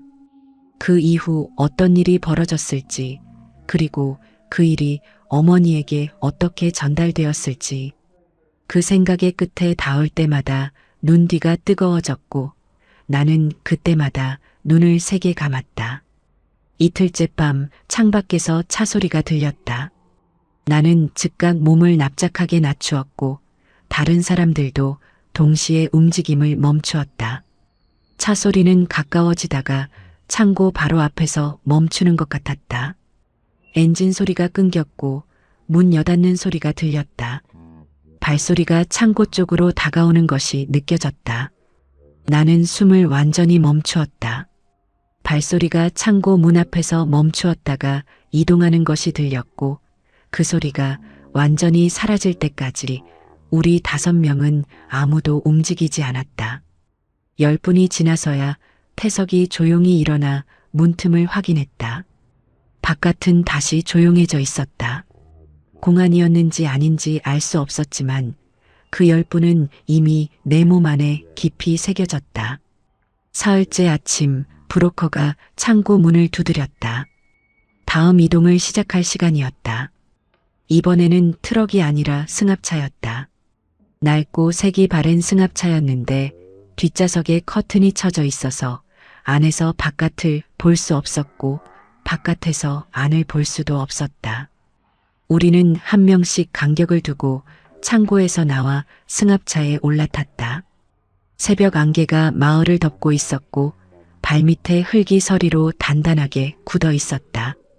나는 창고에서 나오면서 마을 방향을 한번 훑어보았다. 아무것도 움직이지 않았다. 나는 빠르게 승합차에 올라탔다. 승합차는 연변을 벗어나 서쪽으로 달렸다. 커튼 아래 틈새로 보이는 풍경이 점점 황량해졌다.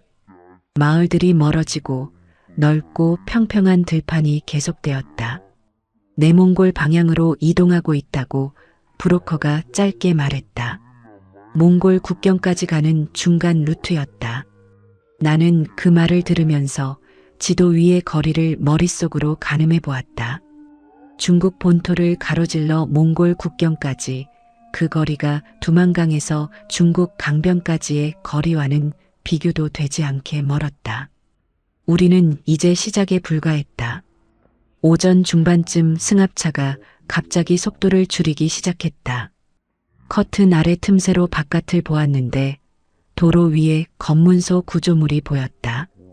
유니폼을 입은 인원들이 도로 양쪽에 서 있었고 승합차 앞에서 차들이 멈추어 서류를 확인받고 있었다. 나는 즉각 몸을 최대한 낮추었다. 다른 사람들도 이미 바닥 쪽으로 몸을 숨기고 있었다.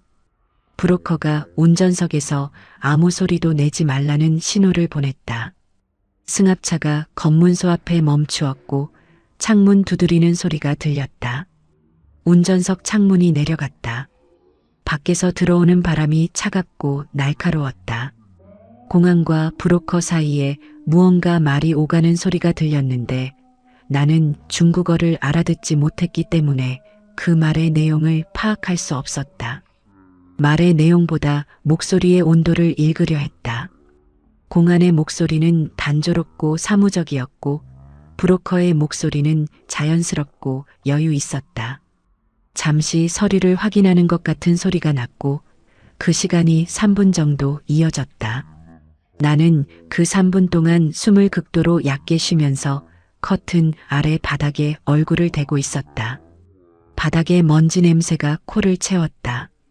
검문소를 통과하고 승합차가 다시 속도를 높였을 때 나는 그제야 등에서 힘을 빼었다. 정화가 작은 소리로 숨을 내쉬는 소리가 들렸고 민준이 내 팔을 살짝 잡았다가 놓았다. 나는 민준의 손이 닿았던 자리에 온기를 느끼면서 눈을 감았다. 검문소를 통과했다는 사실이 안도감으로 이어지기도 전에 다음 검문소가 어디 있을지를 생각하게 만들었다.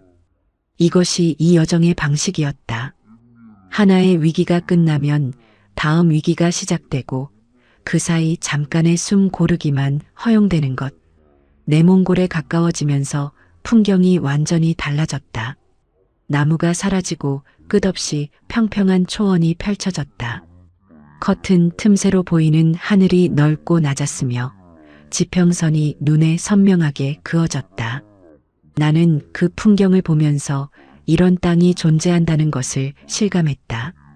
평양에서 나고 자란 나는 지평선이 눈에 보이는 풍경을 본 적이 없었다. 시야가 막히지 않고 끝까지 열려 있는 것, 그것이 어떤 감각을 주는지 처음 알았다. 그 감각은 자유라는 단어와 연결될 것 같았지만 동시에 어디에도 숨을 수 없다는 두려움과도 연결되었다. 승합차는 해가 지기 전에 내몽골 경계 인근의 작은 마을에 도착했다. 이번 거처는 2층 주택의 지하 창고였다. 조선족 가족이 운영하는 집이었는데 가족 중 누구와도 눈을 마주치지 말라는 지시가 있었다. 나는 지하로 내려가면서 계단 냄새를 맡았다. 곰팡이와 나무 냄새, 그리고 오래된 천 냄새가 섞여 있었다. 지하 창고에는 이전 창고보다 더 작은 공간에 우리 5명이 들어가야 했다. 어깨가 닿을 정도의 거리였다. 나는 민준을 옆에 앉히고 그의 어깨에 손을 얹었다. 민준은 처음에는 아무 반응이 없다가 잠시 후 내 손 위에 자신의 손을 올려놓았다. 그 온기가 지하 창고의 냉기 속에서 유일한 따뜻함이었다. 몽골 국경을 넘는 것은 강을 건너는 것과는 종류가 다른 고통이었다. 물이 아니라 모래였고 차가움이 아니라 바람이었으며 어둠이 아니라 눈이 시릴 정도로 밝은 빛이었다. 내몽골 쪽 국경 인근에서 우리를 안내한 사람은 몽골 쪽 남성이었는데 그는 국경 철조망이 없는 구간을 알고 있다고 했다. 그 구간까지 걸어가는 거리가 15km였고 우리는 새벽 4시에 출발했다. 사막의 새벽은 혹독했다. 낮과 밤의 기온차가 극심한 계절이라 새벽에는 영하에 가까운 추위가 남아 있었고 모래 위를 걷는 발이 예상보다 훨씬 빠르게 지쳤다. 단단한 길이 없었다. 모래가 발 아래에서 미끄러지면서 한 걸음을 나아갈 때마다 반걸음이 뒤로 밀리는 느낌이 들었다. 나는 발에 힘을 더 주면서 걸었고 발목 보호대가 발목을 감싸고 있는 감촉에 집중하며 리듬을 유지하려 했다. 앞에서 안내자가 묵묵히 걸었고 우리는 그의 발자국을 따라 줄지어 이동했다. 해가 뜨면서 기온이 빠르게 올라갔다. 그러나 온기보다 바람이 더 강해졌다. 모래를 실은 바람이 얼굴을 정면으로 때렸고 눈을 뜨고 있기가 어려웠다. 나는 목에 둘렀던 얇은 천을 끌어올려 코와 입을 가렸다. 그래도 모래가 입술 사이로 들어왔고 씹을 때마다 이 사이에서 모래가루가 느껴졌다. 눈물이 바람 때문에 계속 흘렀는데 그것이 눈물인지 모래 때문에 생긴 것인지 알 수 없었다. 은별이 내 앞에서 걸으면서 가끔 뒤를 돌아보았고 나는 그때마다 괜찮다는 신호로 고개를 끄덕였다. 10km를 넘어서면서 정화가 걸음을 늦추기 시작했다. 나는 그녀의 속도가 줄어드는 것을 느끼면서 옆으로 다가갔다. 정화의 얼굴은 모래바람에 빨갛게 달아올라 있었고 입술이 건조하게 갈라져 있었다. 그녀는 발목이 아프다는 신호를 보냈다. 나는 그녀의 팔을 잡아 내 어깨에 얹었다. 태석이 반대편으로 와서 정화의 다른 쪽을 받쳤다. 우리는 속도를 조금 늦추면서 계속 걸었다. 멈추는 것은 선택지가 아니었다. 철조망이 보이기 시작한 것은 12시간을 걷고 난 후였다. 안내자가 손을 들어 방향을 가리켰고 우리는 그 방향으로 시선을 돌렸다. 모래 위에 군데군데 녹이 쓴 철조망 기둥들이 박혀 있었고 기둥 사이에 철사 한 줄이 느슨하게 연결되어 있었다. 그것이 국경이었다. 나는 그 철조망을 바라보면서 걸음을 멈추지 않았다. 철조망 앞에 닿았을 때 안내자가 기둥 하나를 발로 짚고 철사를 들어 올렸다. 나는 몸을 낮추어 그 아래로 기어 들어갔다. 몽골 땅에 발을 내딛는 순간 이상하게 아무 감정도 올라오지 않았다. 기쁨도 안도도 없었다. 몸이 너무 지쳐 있었기 때문인지 아니면 아직 끝나지 않았다는 것을 알기 때문인지 나는 철조망을 넘은 다음 뒤를 돌아 민준이 넘어오는 것을 지켜보았다. 민준이 철조망 아래를 통과해 몽골 쪽 땅에 발을 딛는 순간 그제야 눈 뒤가 뜨거워졌다. 나는 재빨리 시선을 다른 곳으로 돌렸다. 아직 올 때가 아니었다. 안내자가 이미 다음 방향을 가리키며 움직이고 있었고 우리는 다시 걸음을 시작했다. 모래 위에 우리의 발자국이 찍혔다가 바람에 지워졌다. 울란바토르에 도착한 것은 몽골 국경을 넘고 사흘이 지난 후였다. 국경을 넘은 뒤 몽골 쪽 브로커의 차를 타고 이동하는 동안 나는 거의 의식이 없는 상태였다. 차 안에서 눈을 감으면 잠이 왔고 눈을 뜨면 창밖으로 끝없는 초원이 보였다. 그 초원이 어느 순간 도시로 바뀌었고 도시의 불빛들이 차창 너머로 흘러들어오기 시작했을 때 나는 비로소 정신을 차렸다. 울란바토르의 밤거리는 낡고 넓었으며 소련식 건물들이 가로등 불빛 아래 회색으로 서 있었다. 나는 그 풍경이 낯설고 동시에 이상하게 안도감을 준다는 것을 느꼈다. 북한도 아니고 중국도 아닌 곳이라는 사실만으로 충분했다. 우리가 머물게 된 곳은 울란바토르 외곽의 게르 지구였다. 몽골 브로커가 연결해준 조선족 여성의 집이었는데 작은 게르 2개가 붙어있는 구조였다. 게르 안은 좁았지만 따뜻했다. 가운데 화덕에서 불이 타고 있었고 그 불기운이 둥근 공간 전체를 균일하게 데우고 있었다. 나는 화덕 앞에 앉아 두 손을 뻗었다. 불기운이 손바닥을 통해 팔 안쪽으로 퍼지는 것을 느끼면서 나는 처음으로 몸 안의 긴장이 조금씩 풀리는 것을 경험했다.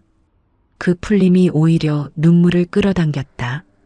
나는 화덕 불꽃을 바라보면서 눈을 세게 깜빡였다. 민주는 게르에 들어서자마자 잠들었다. 화덕 옆 바닥에 앉은 채로 눈을 감았고 몇 분 지나지 않아 어깨가 늘어지면서 옆으로 쓰러졌다. 나는 그 위에 담요를 덮어주었다.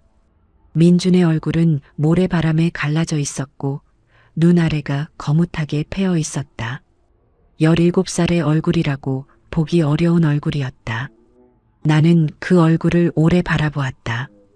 여기까지 데려왔다는 안도감과 이 아이를 이 상황에 끌어들인 것에 대한 죄책감이 동시에 올라왔다. 두 감각이 충돌하면서 어느 쪽이 더 크게 느껴지는지 알 수 없었다. 울란바토르에서의 가장 큰 위험은 몽골 경찰이었다.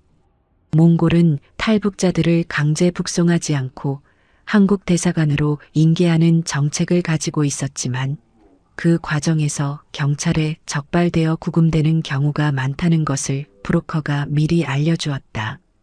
구금되면 절차가 길어지고 길어지는 과정에서 북한 쪽으로 정보가 새어나가는 경우도 있다고 했다.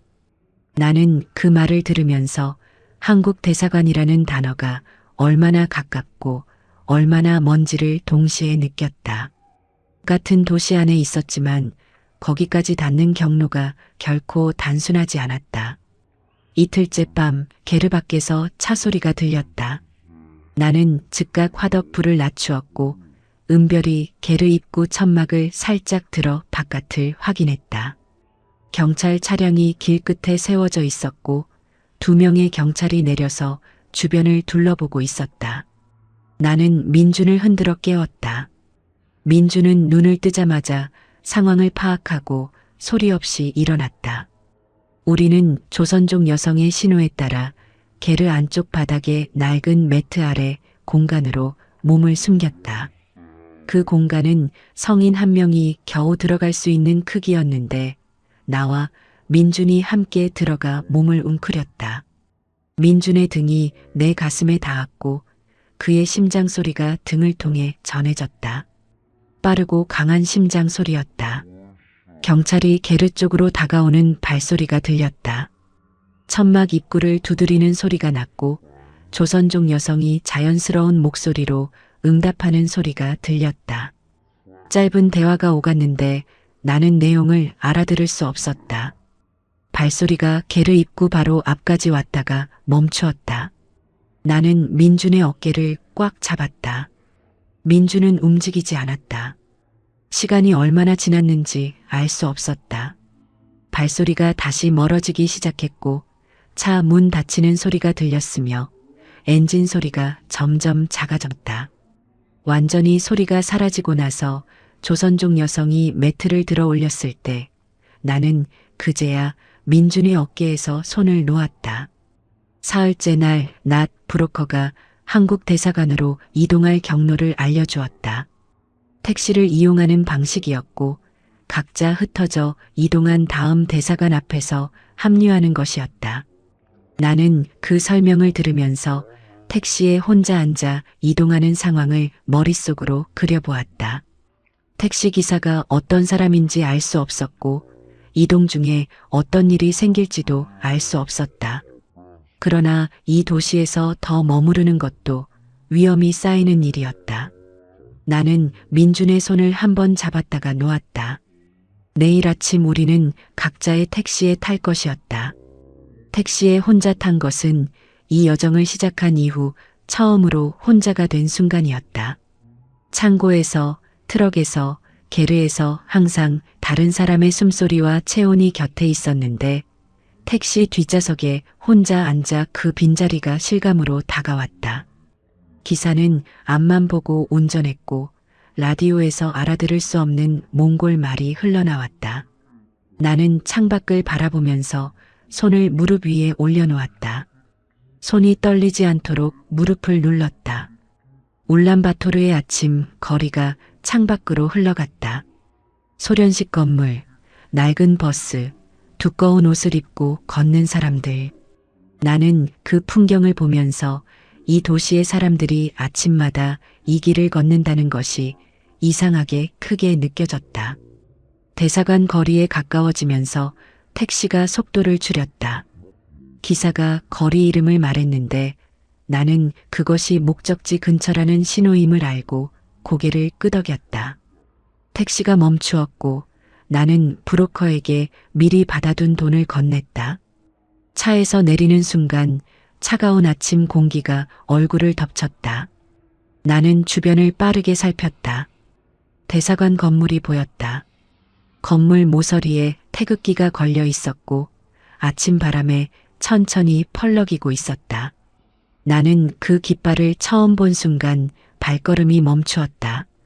태극기를 실제로 본 것은 그때가 처음이었다. 사진으로는 알고 있었지만 바람에 움직이는 실물을 눈앞에서 보는 것은 달랐다. 빨강과 파랑이 흰 바탕 위에서 살아 움직이는 것 같았고 그 색들이 지금 내가 서 있는 자리에서 불과 50m 앞에 있었다. 나는 그 깃발을 바라보면서 여기까지 오는 동안 지나온 모든 것들이 한꺼번에 올라오는 것을 느꼈다. 두만강의 차가운 물, 합판 사이의 어둠, 사막의 모래바람, 게르바닥의 매트 아래, 공간, 민준이 빠른 심장 소리. 그것들이 물결처럼 밀려왔다가 빠져나갔다. 대사관 정문 앞에서 은별이 먼저 와 있었다.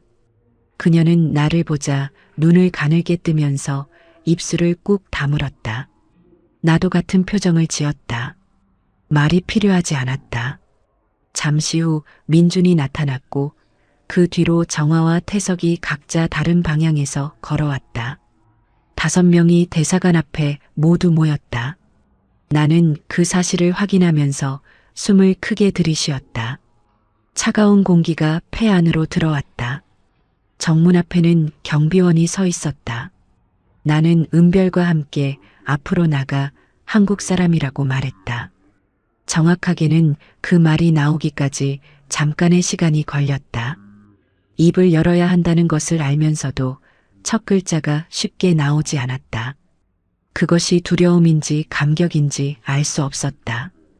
경비원이 우리를 안으로 안내했고 내부로 들어서는 순간 따뜻한 공기가 온몸을 감쌌다. 건물 안의 온기가 피부를 통해 스며드는 속도가 너무 빨라서 나는 잠깐 어지러운 것 같은 감각을 느꼈다. 대사관 직원이 나왔고 우리는 차례로 신원을 확인하는 절차를 시작했다. 직원은 한국어로 말했고 나는 그 한국어를 알아들으면서 이상하게 몸이 굳는 것을 느꼈다. 평양 말과 달랐지만 알아들을 수 있었고 알아들을 수 있다는 사실이 지금 내가 어디에 있는지를 다시 한번 실감하게 만들었다. 나는 질문에 하나씩 대답하면서 손을 무릎 위에 얹고 있었다. 민준이 내 옆에 앉아 있었고 그의 어깨가 내 어깨에 닿아 있었다. 그 접촉이 지금 이 순간을 버티게 해주는 것 같았다. 절차가 진행되는 동안 창문 너머로 울란바토르 하늘이 보였다. 파랗고 높은 하늘이었다.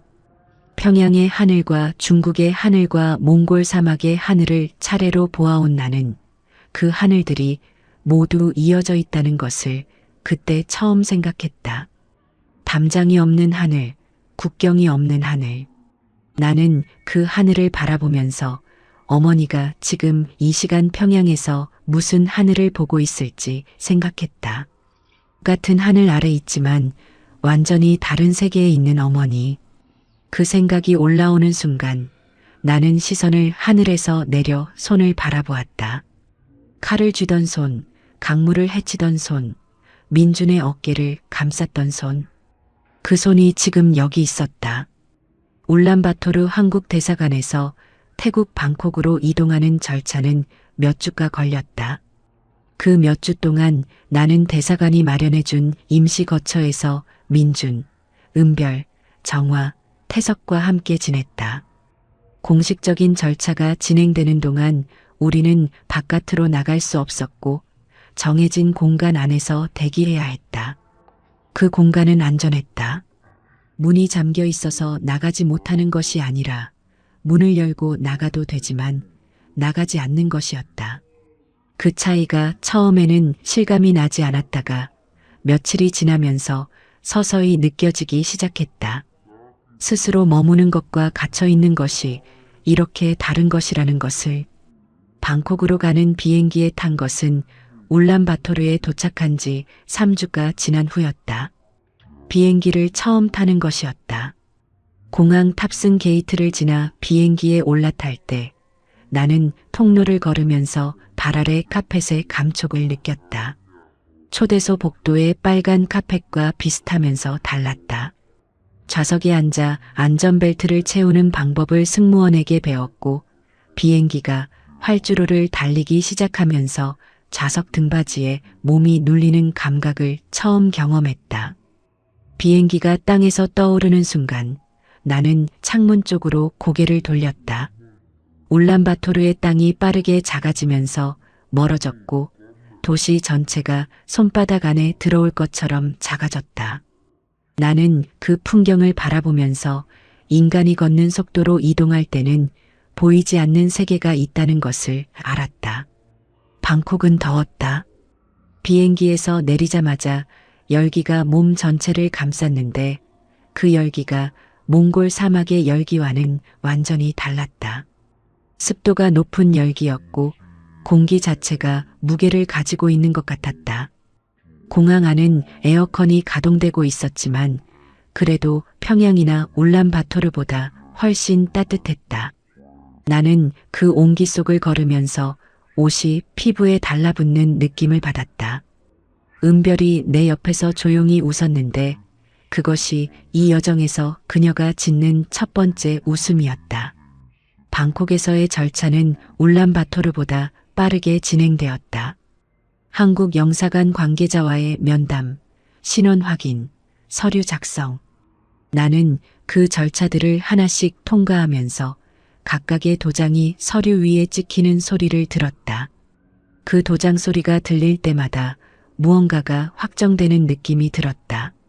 민주는 미성년자 절차가 별도로 진행되었는데 면담실에서 나오면서 표정이 조금 밝아져 있었다. 나는 그 표정을 보면서 처음으로 이 모든 것이 실제로 이루어지고 있다는 것을 믿기 시작했다. 한국행 비행기 탑승 전날 밤 나는 방콕의 임시 숙소 창문에서 바깥을 바라보았다. 방콕의 밤은 밝았다. 수십 가지 색깔의 불빛이 도시 전체에 퍼져 있었고 밤인데도 거리에 사람들이 움직이고 있었다. 나는 그 풍경을 바라보면서 어머니를 생각했다. 어머니는 지금 어떤 밤을 보내고 있을까? 내가 사라진 것을 어떻게 알았을까? 그 이후 어떤 일이 어머니에게 닥쳤을까?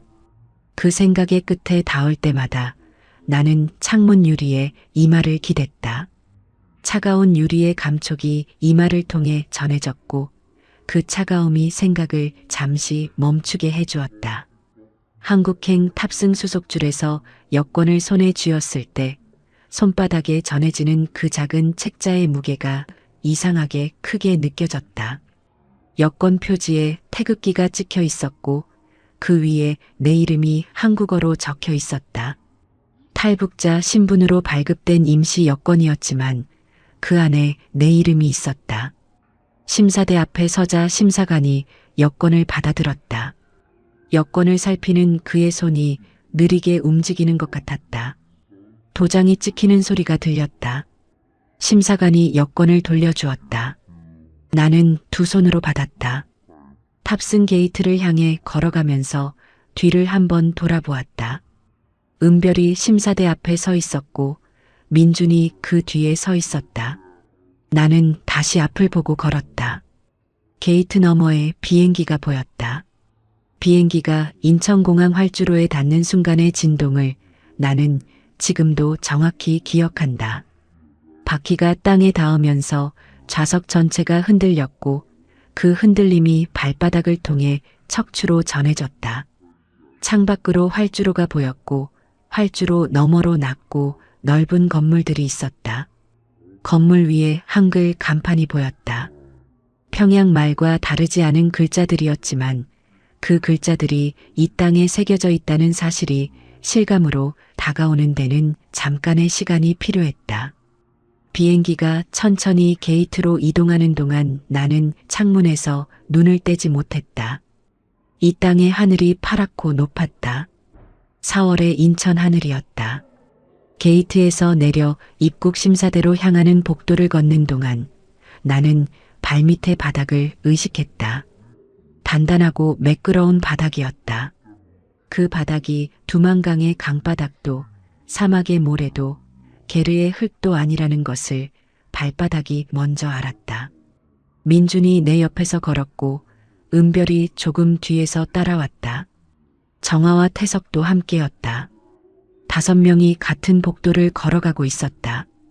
복도 양쪽으로 면세점 불빛이 쏟아졌고 진열된 물건들이 눈에 들어왔는데 그것들이 무엇인지 파악하기 전에 눈이 먼저 그 색깔들의 양에 압도되었다. 입국 심사대 앞에 섰을 때 심사관이 한국어로 말을 건넸다. 정확하게 알아들을 수 있는 한국어였다.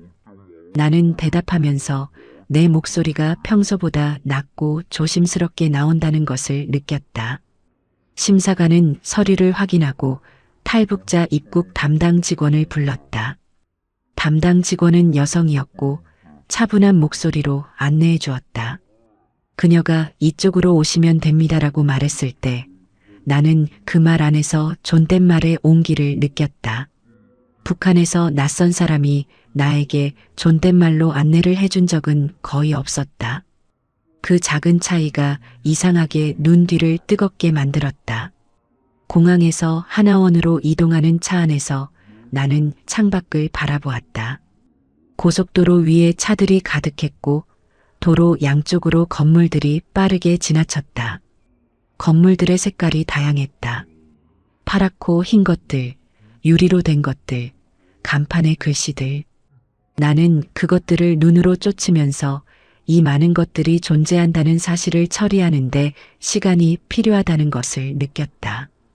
평양에서도 건물이 있었고 간판이 있었다.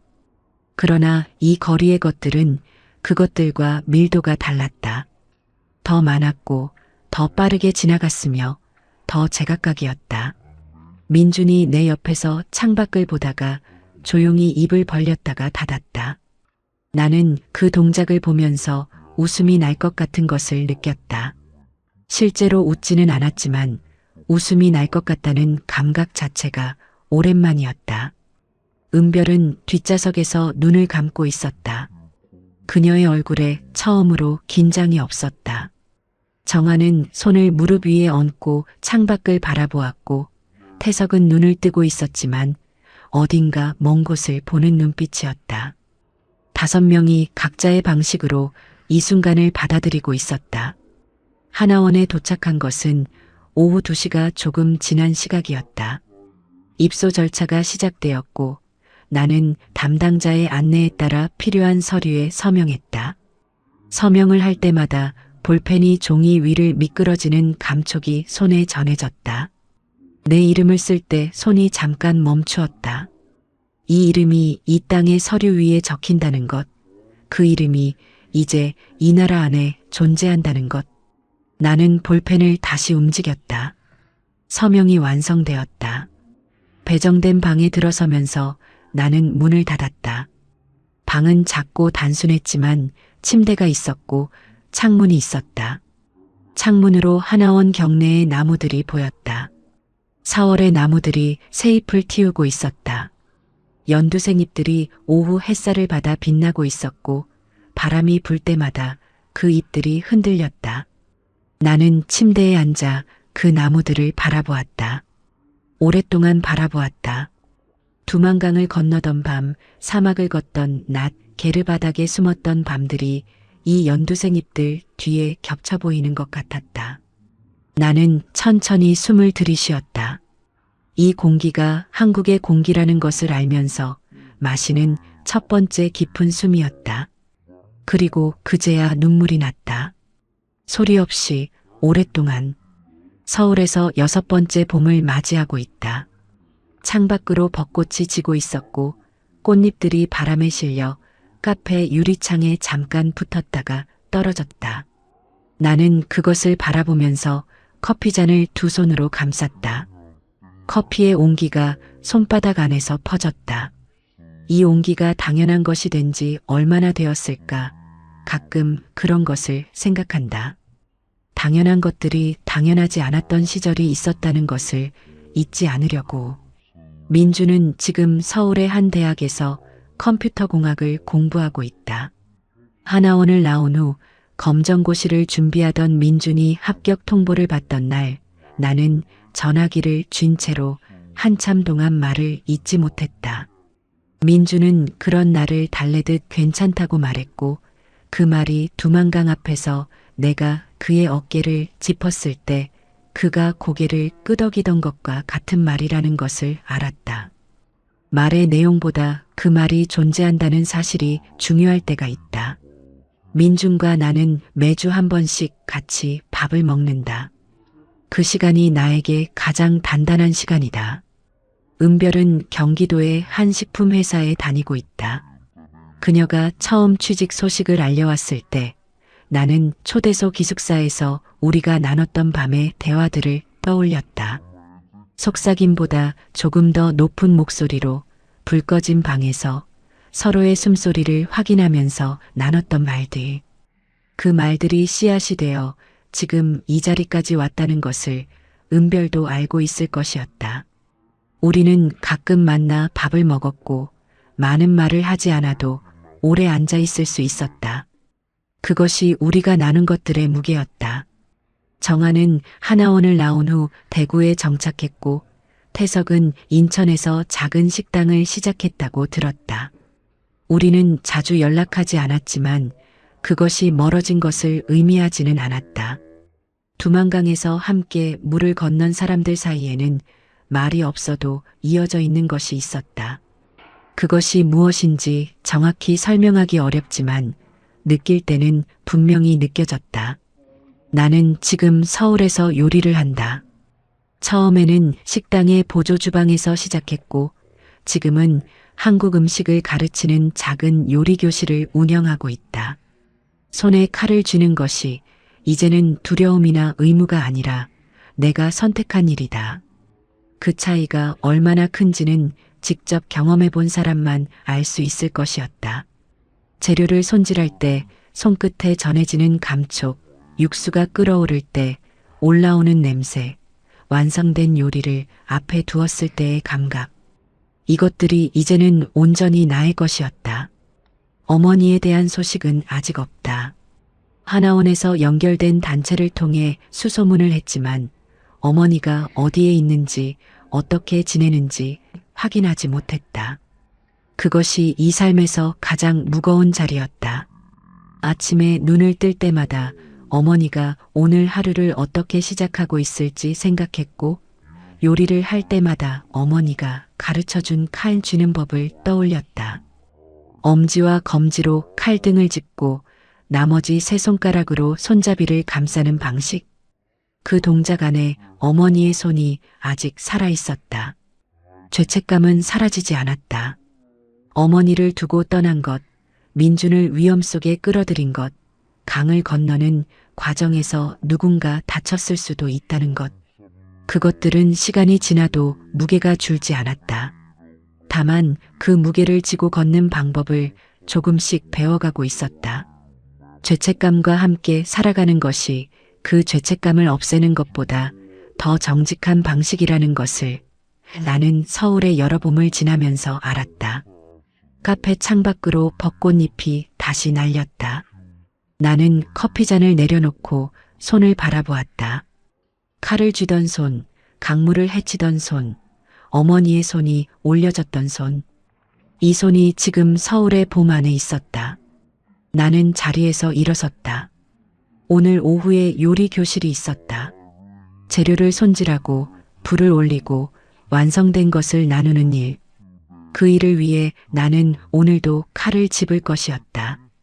어머니가 가르쳐준 방식으로 내가 선택한 자리에서 지금 이 이야기를 전하는 나는 27살이다. 평양 초대소의 요리사였던 그 19살의 나는 이제 서울에서 직접 선택한 칼을 쥔다. 두만강을 건너던 밤의 차가움도, 사막을 걷던 낮의 뜨거움도, 게르바닥에 숨었던 밤의 어둠도 모두 이 손 안에 남아있다. 살아남은 자의 책임이 무엇인지 아직 다 알지 못하지만 매일 그것을 생각하면서 살고 있다. 어머니는 아직 평양에 있다.